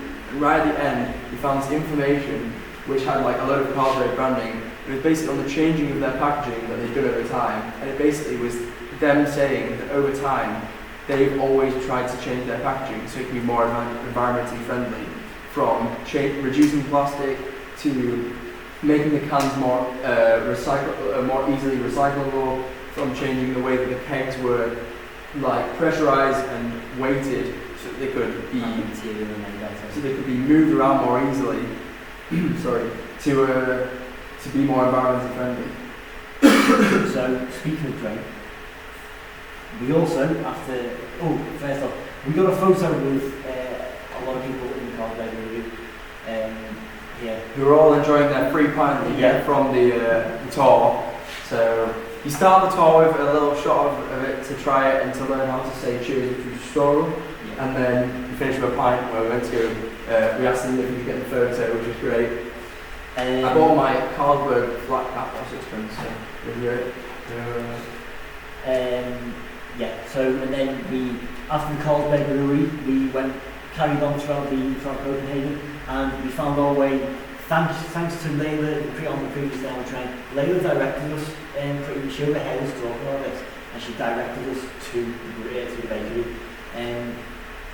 which is St. Peter's Bakery on St. Peter's Strad. It's a really old bakery, one of the oldest in Denmark, or in Copenhagen, probably Denmark. And we got some baked goods. We got a cinnamon one, and this one was like cardamom, cardamom, something like that. It was still really nice. They were the last two in the shop. They like closed the door on us and were like, thank you. And then they just started cleaning up and everything. And there's people coming up going, is it not open? What do we do? And so we were trying to tell them where other bakeries and stuff were. And we then went and ate this in the park where we met these 10 people in Orchard Park. And it turned out that one of them was, a few of them were family of one of the ladies who they'd come from America to visit because their daughter had married this Danish man while she was on exchange at university in Aalborg University. And basically, the granddad was actually a scout leader, and he also had that award. He was an Eagle Scout in America, which is that top of the world equivalent to what King Scouts. So, with this, we've completed the online project. You'll see these not taking off more. So this is one that John gave us. It was to visit this bakery. It's and we tried the bakery in a park. It was lovely. This is a picture of the park as well. Our next one, which we completed in the park after we'd eaten our things. Right, one of you will I have their names all listed here if you'd like me to. So, day one. Wait, so this just to explain this, this was one that I came up with, and we've been mentioning about photos throughout the day, and basically it's the minor project was to get a photo with people depending on the day number. So for day one we needed one Danish person, for day two, 2 people, so on. By about day 5 it was impossible to find people in more groups of 4. So we had to then start dragging people from different groups together. So by day 10 it was so lovely to get this, but we'll go through. But one of the things was, we were always told along the way the power of the necker. And it's one thing you find through scouting is that if you wear a necker, it can help you out a lot. And a lot of the people were like, oh, well, how can I help you? Oh wait, are you a scout? And then they would really want to help. So the necker really helps us out. That's one thing that our masters have told us along the whole way, that if you wear the necker, that you really do get help from lots of people. Especially with Danish people are so helpful anyway, it just helps us even more. So yeah. So this is Casper, and he very kindly let us stay on his campsite despite us saying no tents on our first night in Billund. This is Oleg and Hans, who were very kind and helped us in Billund. This is Emma and Johanna in the Temple Gardens in Aarhus. Who are all students at the university. Yeah, and like we said, it was Johanna's first day when we rocked up. Sophie, Kaya, Jakob and Marcus, who very kindly led us, pointed us in the direction of the zoo. We have, in our campsite in Aalborg on the night of day 5, we have this group of people which included Heike, Leo, Mika and JP. And our food was currently cooking at this point. So I was over the transit while they were talking to them. I turned the gas off while the water was at basically the highest boil, ran in, took a photo and went back to turn the transit back on and cooked. So day 6 we had all the university students that we met in the park who told us quite a lot about our world, about the Danish culture. And about the best wine from the shops. The best wine. So Tiffany was very proud of this wine she got because it was cheap and it was nice. So we then went on to day 7, which was really helpful to us, and this included, like I mentioned earlier, Jandra, Leanne, Sile, Daniel and Rebecca. Day 8, let's scroll the thing down with the names, sorry. We didn't get the other 2 people's names. Yeah. We took the photo and then they left. It started, at this side it started to get hard to get all 8 people's names, especially when they're multiple groups and it's starting to work out. But group 8 included Tessa, Vivian, George, Hans, Christine, Benedicta and Mercedes. Day 9, or picture for day 9, was Thea, Matthias, Alira, Emil, Like, Sander, and then there was a group of 3 lads, the 3 families back here, who left quite quickly after taking the picture. And finally, our day 10 photo, who I'm at this point quite excited and quite so we're close to finishing. They're on here. I remember that they signed my neck or I in this whole thing, we basically met 55 people along the way. Other people which we tried to get the photo of and it didn't work out. But from this, we actually realised that we spoke to so many different people from so many different places who told us so many different things. And that from this one minor project, it helped our other minor project, it helped our major project, it helped boost our moods, it helped us just in so many different ways. And that really, I'd say this is probably one of my favourite things from the Explore was this minor project helped us with everything. And so yeah, it was crazy. It was one of the nicest things because we got to speak to so many people who, after we'd taken the photo, were so passionate about what we were doing. They asked us so many different things and helped us in so many different ways. So, yeah. When we left the park, we came across some skateboarders. Their name was Christian and Herbert, who helped us out once again. And this one was a panicking one because we were all very low on charge. So we got the photo, my phone died, and they helped translate our message that we wanted to give to our mentors. And so we actually have the cards here. We have the cards here for you. And we're going to give you them. So you didn't pay for the postage? Well, so these are your cards, and they're on the back. All that. Why am I the only one who chooses lines? There's more space. So there are our cards, and then on the other side, feel free to have a look. You realise that's the address?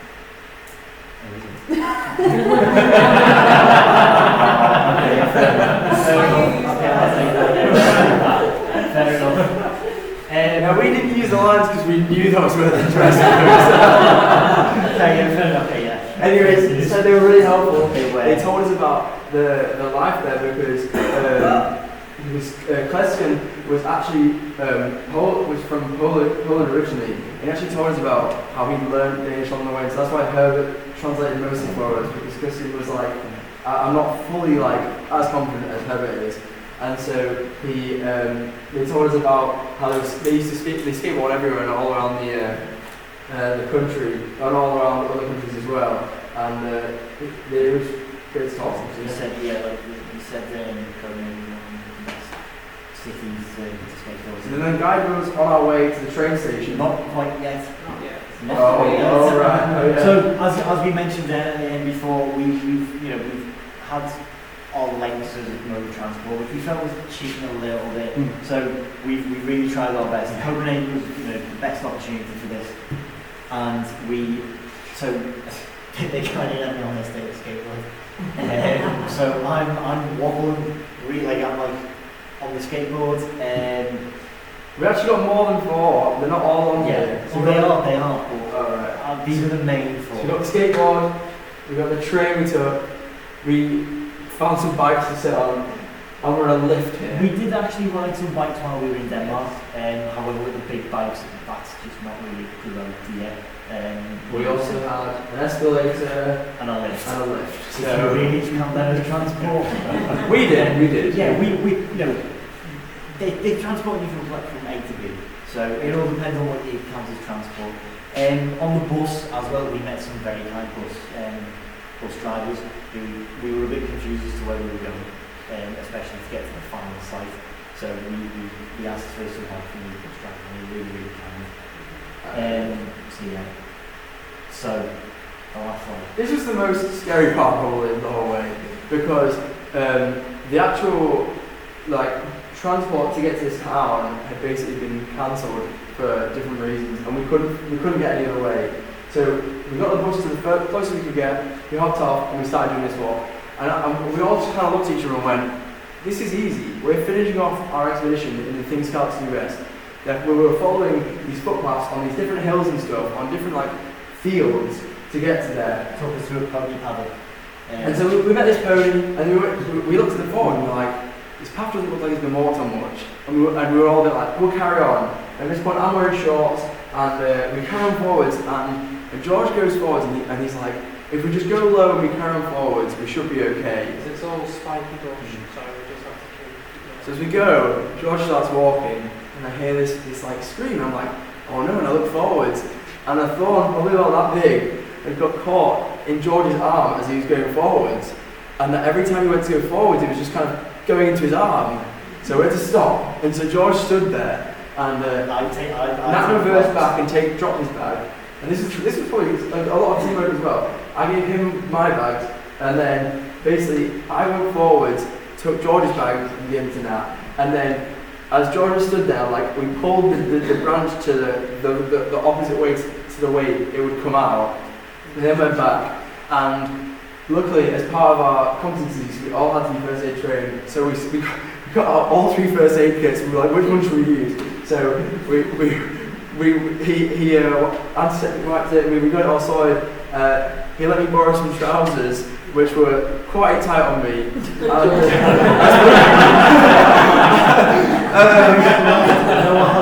No clothes left. Basically, at this point, I should probably add that we'd had a really unfortunate thing that basically I'd put my clothes in the washing machine at the campsite before, and I'd tried airing them, but unfortunately they wouldn't dry quick enough. And so all my clothes, literally everything, other than what I was wearing, was soaking wet in my bag and starting to smell really bad. And so George let me borrow a pair of his trousers, which I couldn't really bend my legs, so I was basically shuffling. We made it through the brambles and everything. We saw this really cool lake with this house, which we went over it.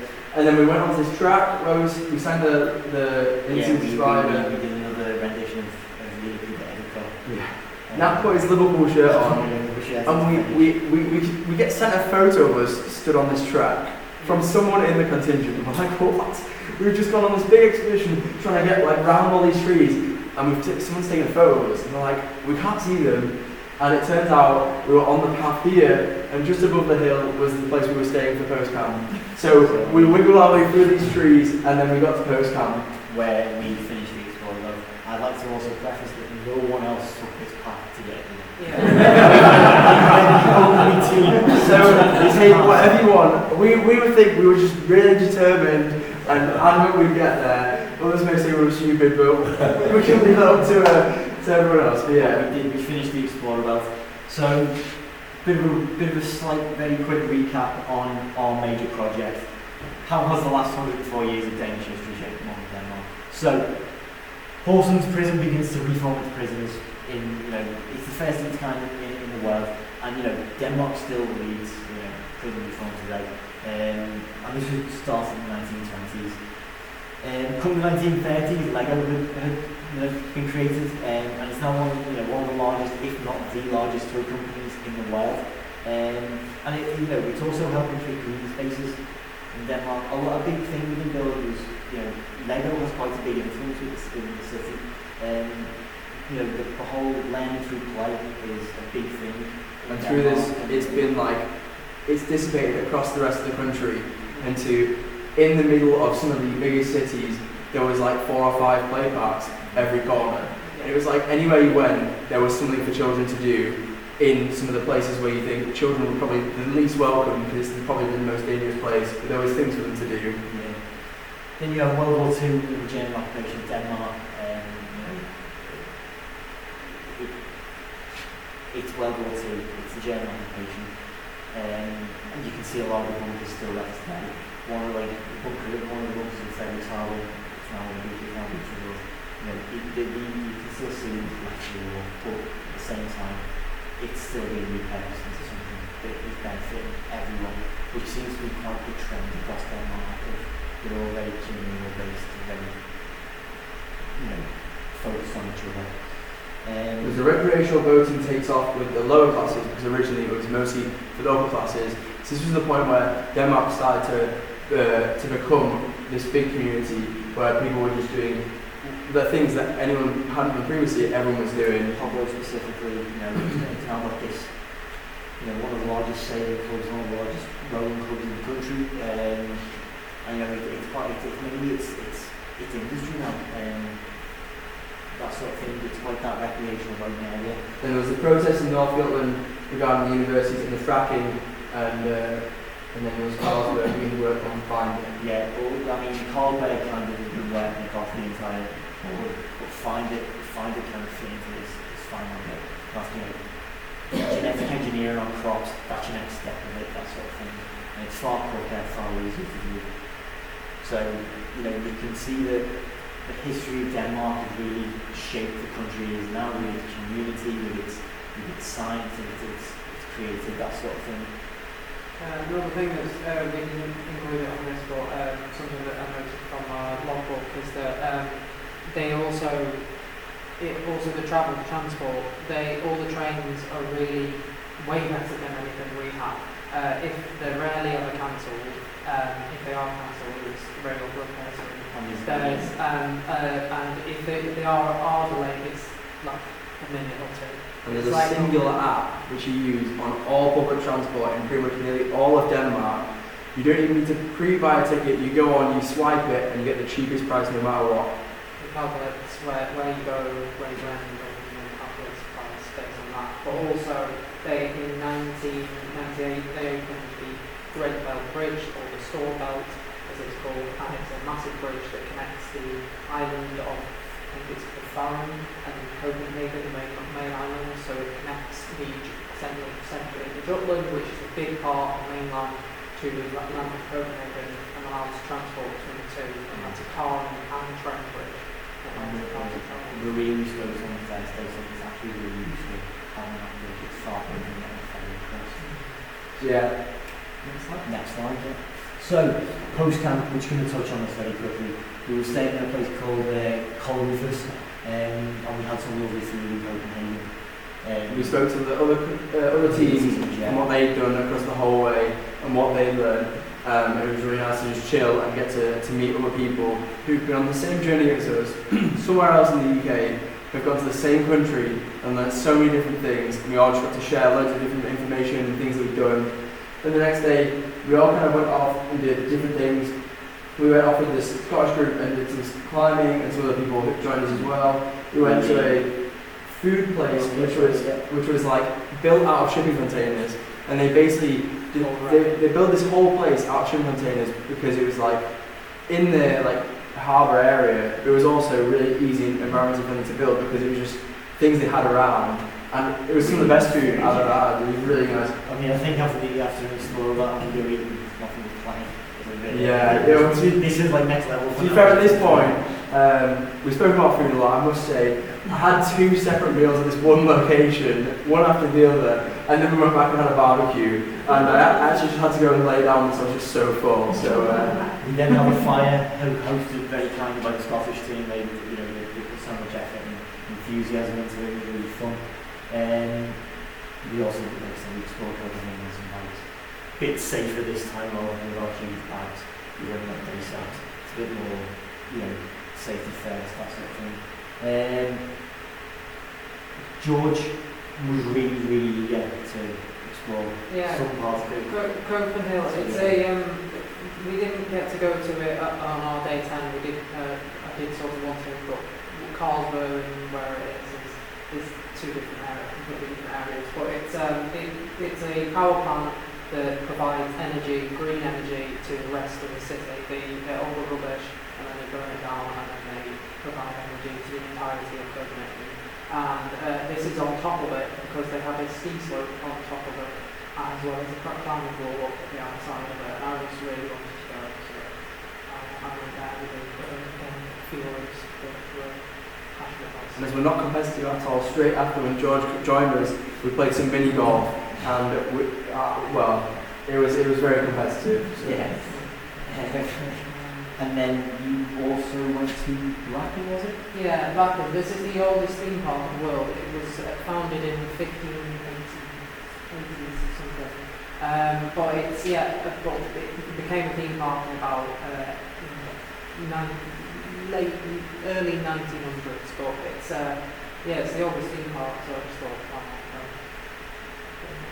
And then finally, just some photos of. That's also some of the Scottish group. And then also the freezer. Yeah. So we got into a freezer. Yeah. So Tom can talk for Britain, and he basically got us in the freezer. We were in a remess. Goes up, can I see your freezer? And he just walks on. So yeah. But no. Finally, we'd like to say some expressions of gratitude. So, firstly, a big thanks to Crosby Scouts for letting us use the hall tonight. It's been a great opportunity.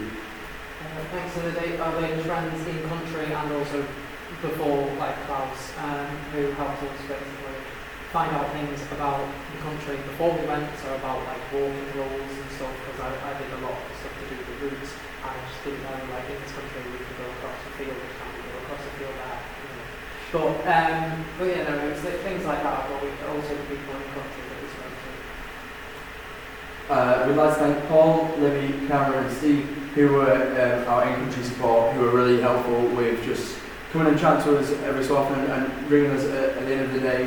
We gave them our reports and also just their advice and suggestions on things in the country when we needed it, which was really helpful.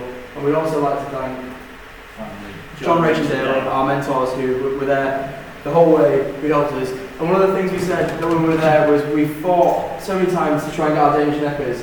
And on one of the calls, John actually said, "Oh, well, if you can find one, could you get me one?" And we'd actually bought 3 already, one for each of you, which we'd like to give to you. So thank you for your work.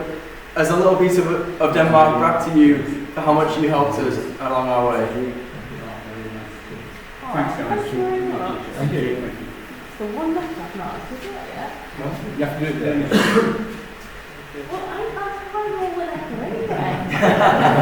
So thank you so much for all the ways you put in. All your advice, all your time, sitting there on the late calls, joining in from on holiday or wherever you've been. We really appreciate everything you've done. and we wouldn't have been able to do it without your advice and guidance, so thank you very much. And finally, our next steps, what are we going to do next? So we've all kind of said different things. Hopefully we get this award. Our next goal, my next goal is to try and get the King's Award. We also got some things to finish off. We've also all kind of said that through this, we want to kind of help back by, we're going to kind of go our ways and try and help the next sort of people to do their Explorer Belt in whichever way we can. We know there's some other groups going out in the future, there's plans in the future for them to go out to another country and do theirs, so we might help out with media or whatever we can help with. Yeah, I think definitely spreading the word, getting it out there, Explorer, this is the Explorer Belt, this is how much fun we can have, it's really good, I think. Also, as a team, we want to do stuff together. We want to do like more stuff. We all said that we want to go back to Denmark and see more of it that we didn't get to see. And we've also said that we're going to try and meet up with some of the other groups that we met, because obviously we were separated for 10 days doing our own separate things, and then we met up right at the end, and we met some great friends through that, and so we've already tried to start planning things to meet up as a bit of a contingent, as a bit of a group, to try and catch up and see everyone. So yeah. And finally, thank you all for listening. Is there any questions that you'd like we know to we've ask? been talking for quite a Yeah, while, we so can. if you want to go.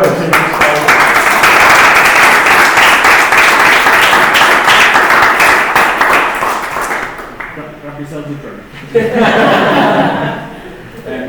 I'll just check to see if there's any questions online, because I'm sure there's going to be some questions in the room.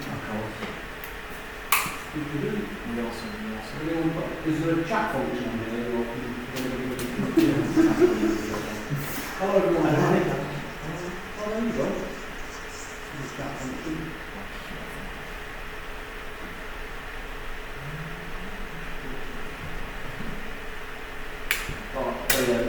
Yeah, you should be able to chat. So if you want to put any questions in there, brilliant one, thanks Grace and good evening. That's one of my questions as well, Grace. So each of you, can you give us very briefly, your top highlight? So I'll start with Nat. I know. My highlight. Can I say all that? I think I think it's hard to pinpoint one big highlight really. It's such a surreal and big experience.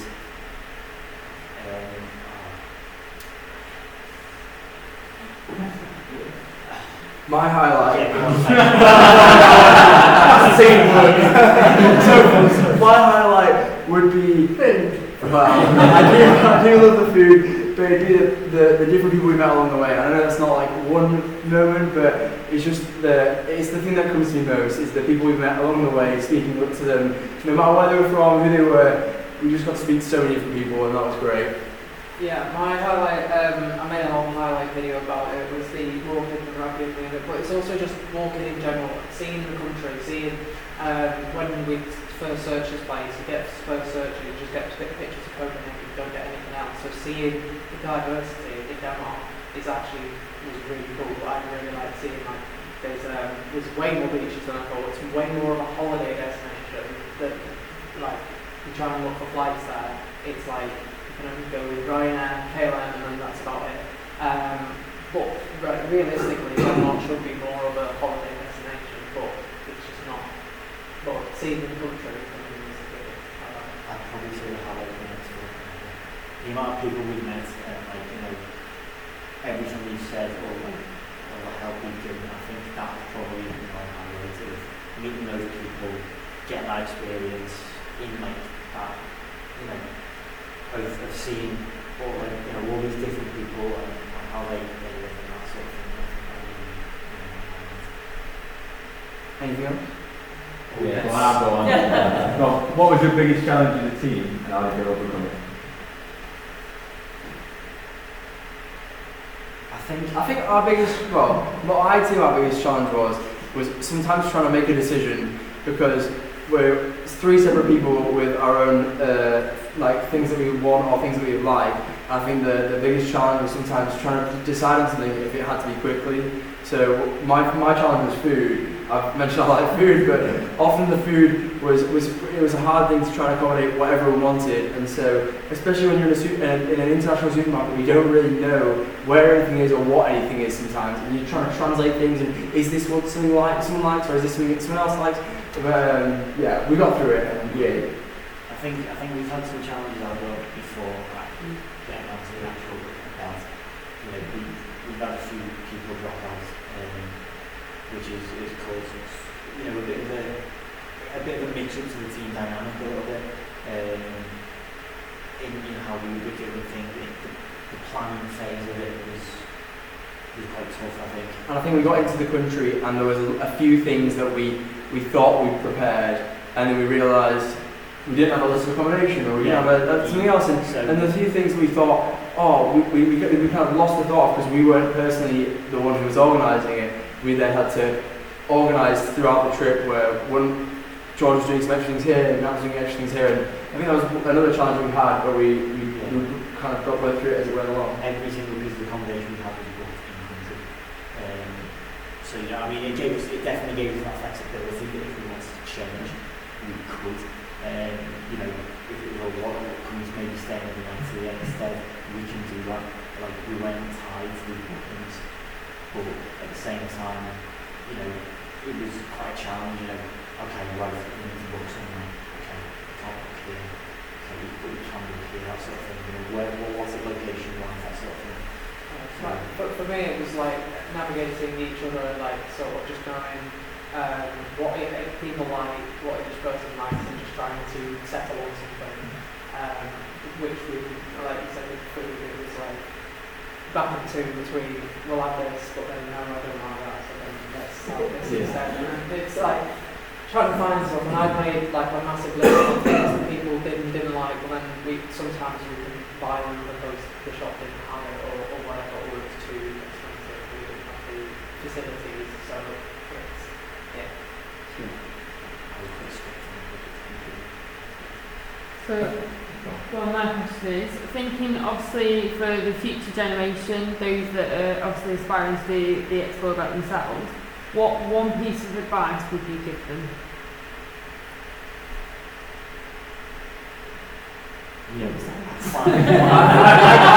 I'd say, and it's one of the things you said along the whole way, is the power of the NECA, and not to forget along the way. Because I think one of the things that I learned through the whole journey was that people aren't as scary as you sometimes think. Because everyone in the country, other than the people from our contingent, were new people. And so one of the biggest challenges we sometimes had for very brief moments was going, who's going to go speak to someone, who's going to say something, who's going to ask the question. And I think when you just go up to them and speak to them, and you've got that necker on, it kind of gives you that like extra, the shield of the moment where you can just be like, can I ask you this question, sorry, or is English okay, can we ask you this thing, or where is this, or what can we do here? And I think just remembering that even though the whole thing is a challenge, that really everyone around you will help you if you just try and ask them, or you ask whoever's there, and so yeah, I think that's the point. Yeah, for me, it was the go out and explore that entire thing. Prior to, I hadn't read that straight away, so when we first had our first draft, I thought, okay, this is okay. I read that, go out and explore, realised that a lot of what we had was just not what was standard, so like we had to then refocus, rechange everything and make it really fit, so that helped, and it also helped knowing like what to bring, what to take, what to expect, and things like that. So that entire document was really useful for me, so I'd recommend that document to other people. I actually already have some people who have already asked me about their explore about, and I said, read this is really useful. I think having a solid, I mean, obviously we did have quite a rigid plan going into it. I think having to like definitely, you know, keep that flexibility there when going into it, so you can change on the fly. But I think also having some rigidity to like your plan. So you know, okay, if something does go to, you know, if something doesn't go your way, you can go, okay, we have something ahead. This is what we're going to do. We're going to have that ready to go. I think definitely when we looked at the bench in Fredericktown, I think it kind of, you know, we were going to skate the next day. At the same time, I think we kind of felt like, oh, what are we going to do? And, you know, But also the regular meetings, we met up regularly, obviously, to plan it, but also we tried to do more than a minimum of what kind of the pre-checks before it. So we did pre-checks is like doing the camp and then also doing mini explore that. But we also had a few nights where we just would play the game together to build team build and get to know each other better. And that really helped because we really basically we never really had. There was like maybe one moment where the team was falling a little bit in country, but we rebuilt it quite quickly. But basically outside of that, we were all really close. So it was a really good team.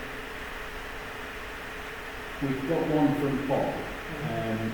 I've got a couple more questions, but I'll ask you them separately because they're probably not going to add any value to the assessment. It's just I want to know a bit more about the process cycle in the future. But one thing from Paul, and I really like this question, it's how do you think you've changed as a person through this exploration journey? So how do you think you've changed as a person? I think we've got more confidence. I think, today I was standing on the jetty on the table and, I was just speaking to someone on the jetty. I was like, I was just having a chat with him, which I probably wouldn't have normally done. And, I think definitely go up to the random people in the streets or like town square and just go, hi. I'm not I'm not going to do it again. I'm not going to rock up to I don't know, outside St. George's Hall and go, hello. I'm just going to, or still, I've had a chat with this person on the jetty. I probably wouldn't have normally done that because I think, you've given me the confidence to put yourself a bit more out there. So yeah. I think I've learned that in that moment where it feels like everything's going wrong, everything's against you, take a breather, watch the sea lapping or whatever, and then just reassess the situation and work with the team that you've got or what you've got around you, and you can go ahead and adapt to something. So if it's not quite going to happen as you expect it to happen, make something else out of it, and it'll still turn out just as good as you hope, or even better.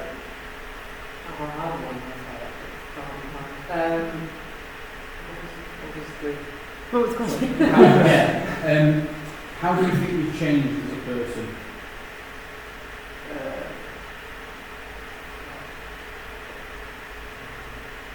I think George, along the way, adapted to situations better each time, and so I think that sometimes, as obviously traveling is stressful and being in new places is stressful, and I think each time George got better at asking us or figuring out himself where he could find the information or what was going on around him to help in that way. Yeah, but mine was confidence and ability that I can do something like that. Something we didn't mention is that we did, in the 10 days, we did 150 kilometres of hiking, and over the 2 weeks I did 230 kilometres, and I didn't know that I could walk that far, and on those 10 days we basically had 50 kilograms on my back basically the entire time. So knowing that I can do stuff like that and then apply that for future things is really useful. So that's Right. Well, any questions? Any further questions? No. Alright, I found the budget and all that. I think what I It was really stingy.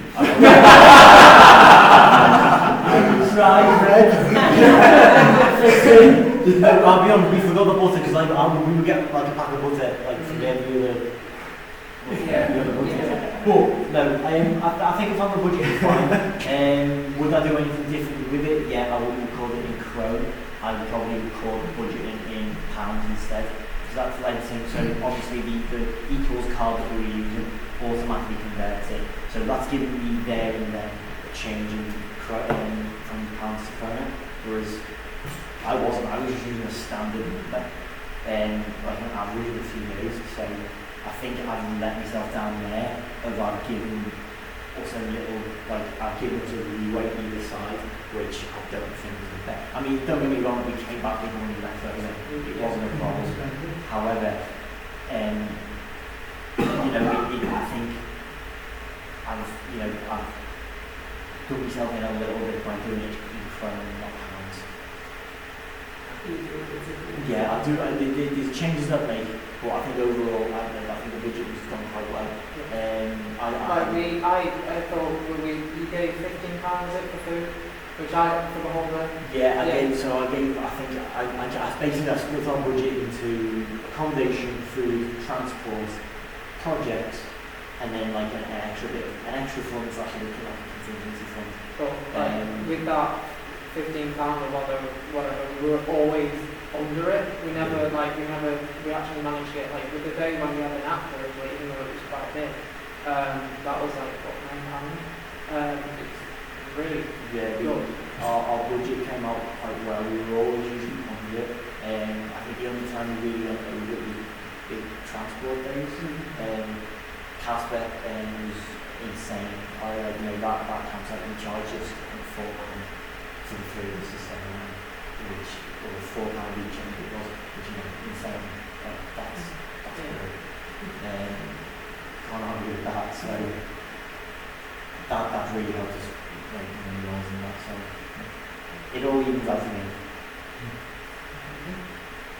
Can I just say, I think everyone would agree, I think all three of you are like a breath of fresh air, and you can see the energy, like literally you're bouncing on your toes, you can't stand still. And it's so nice to see that you can't only just tell, but you can see that you've had such an amazing experience and you have all gelled together really well as a team. And yeah, it's also nice as well to see that you've actually taken some of the feedback that we as mentors are giving you. So you've already mentioned it. So before you went, you were talking about using wayfares and things like that. And I think you've had a much better experience actually cooking because you've laughed about the meals, it's an experience as well. And I also think while we were talking to you on the meetings, we couldn't express obviously the power of the necker anymore. And I don't think you quite understood that before you went until you've experienced it yourself.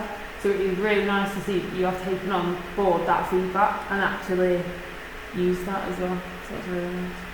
I imagine this presentation would be very different if Nora had wayfarer hats for the whole 10 days. I think we'd be having a different conversation. You've obviously come together as a team as well with stuff going on before Explore About in the league as well, which has probably brought you very close together as a team, and which is why you're still getting so well now, because of the challenges that we've all come together in the build-up and obviously through the Explore About as well. So, this is where we've got to go and have a conversation with Paul, because we need to make a decision whether we're going to recommend it to go forward. So we're going to have that chat. Obviously, part of that process for the recommendation, if that's a decision that we make, is we need to put a recommendation or not forward to the award, and then the final decision whether to award or not to award the 6th award. But it will be our discussion now and our feedback that we get from us, will determine that. So everyone, please go and grab a brew, please go and have a wee, put energy back into it. It was also nice as well because we did obviously out in 2014, and some of the stuff that you said made us chuckle a little bit, didn't it? Because we experienced the same things as well. So the first thing you said was that you was running around panicking trying to find gas. We did the exact same thing on our day one as well. So, and it was just nice, and he was a tight ass as well. Should we step out for a minute? We can do, yeah. I don't know whether we want. This bit is the God we.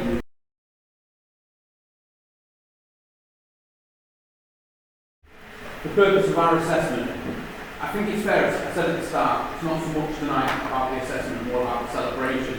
And I think it's pretty fair that we've all experienced your expedition through what you've presented tonight.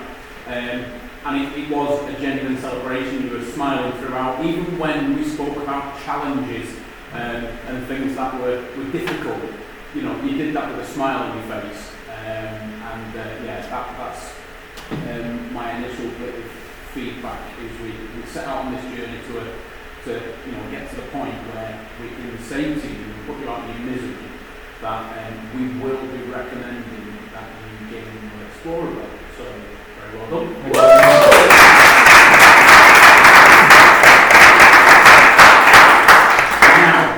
You know that I can't say you've got your Explorer belt because it does have to go forward as a recommendation to Gilder, and they will sort out certificates and all that sort of stuff if they agree with us. But a little bit of personal feedback from us.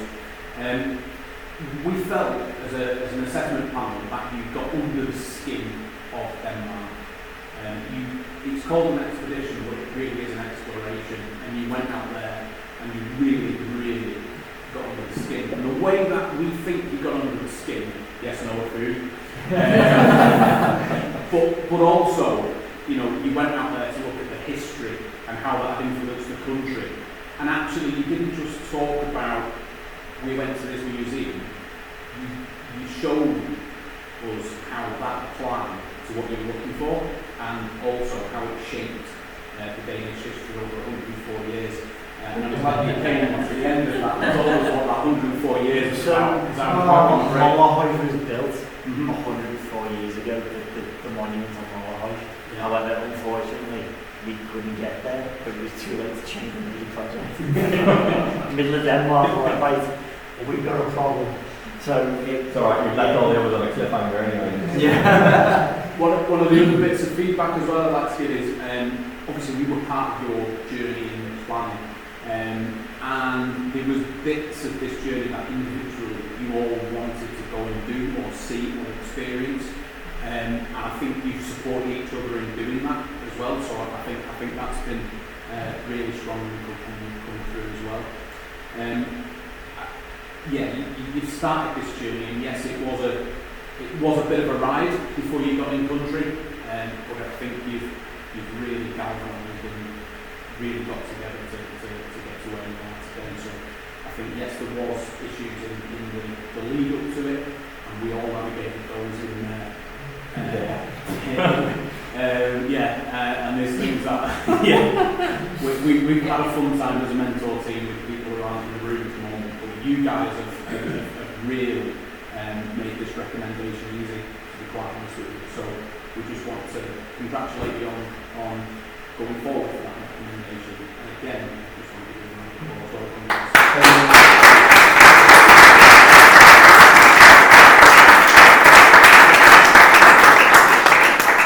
Are any of you planning on presenting, I'm going to say a smaller version of that, are you like the squirrels, the beavers, the cubs, the scouts? So I've done mine to more explorers already. I did a bit of a practice, that sort of thing, what have we got on the PowerPoint is there was spelling and most of them spellers in that one.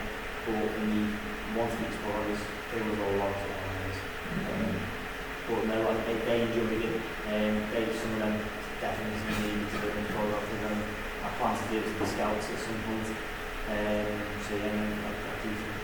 Yeah, I do help lead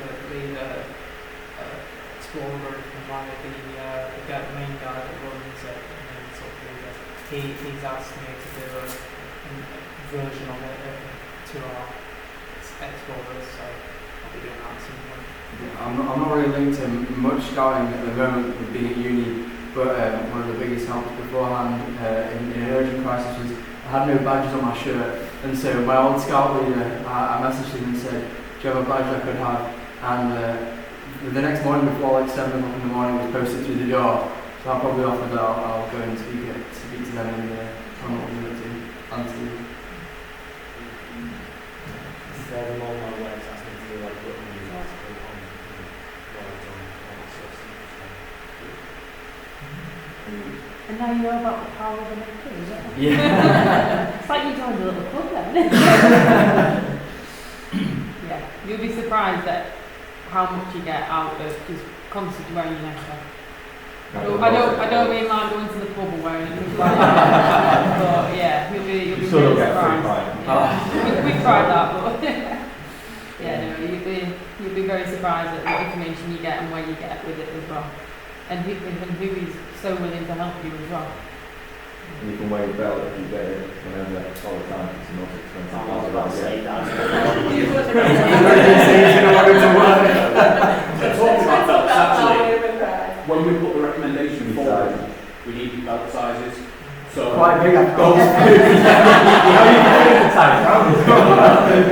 Just about. Well, the only thing I would say is that the Explorer belt comes in like a light brown Yeah. belt, so this is a bit more. It used to be that colour. Someone but it's not anymore. recommended, one in Gilda, someone recommended getting the light version of the normal scout belt and using that, because apparently the actual Explorer belt is quite rigid. So what I was going to say is because it's a Does lighter that. colour, it chips. Yeah. So if you go up and down the sides, so I know this for a fact, yeah, basically don't leave it, try and stick to one side. Because it does it, yeah, but anyway, you don't really know. So what goes on probably on WhatsApp and the sizes and coordinate that separately. But yeah, thanks again. Thank you very much. Right, well, that'd be cool. With the mentors, okay? Yeah. As a group. Yeah. Oh, we got one. No, we're going to have to type this. We're doing this one. But it is- Yeah.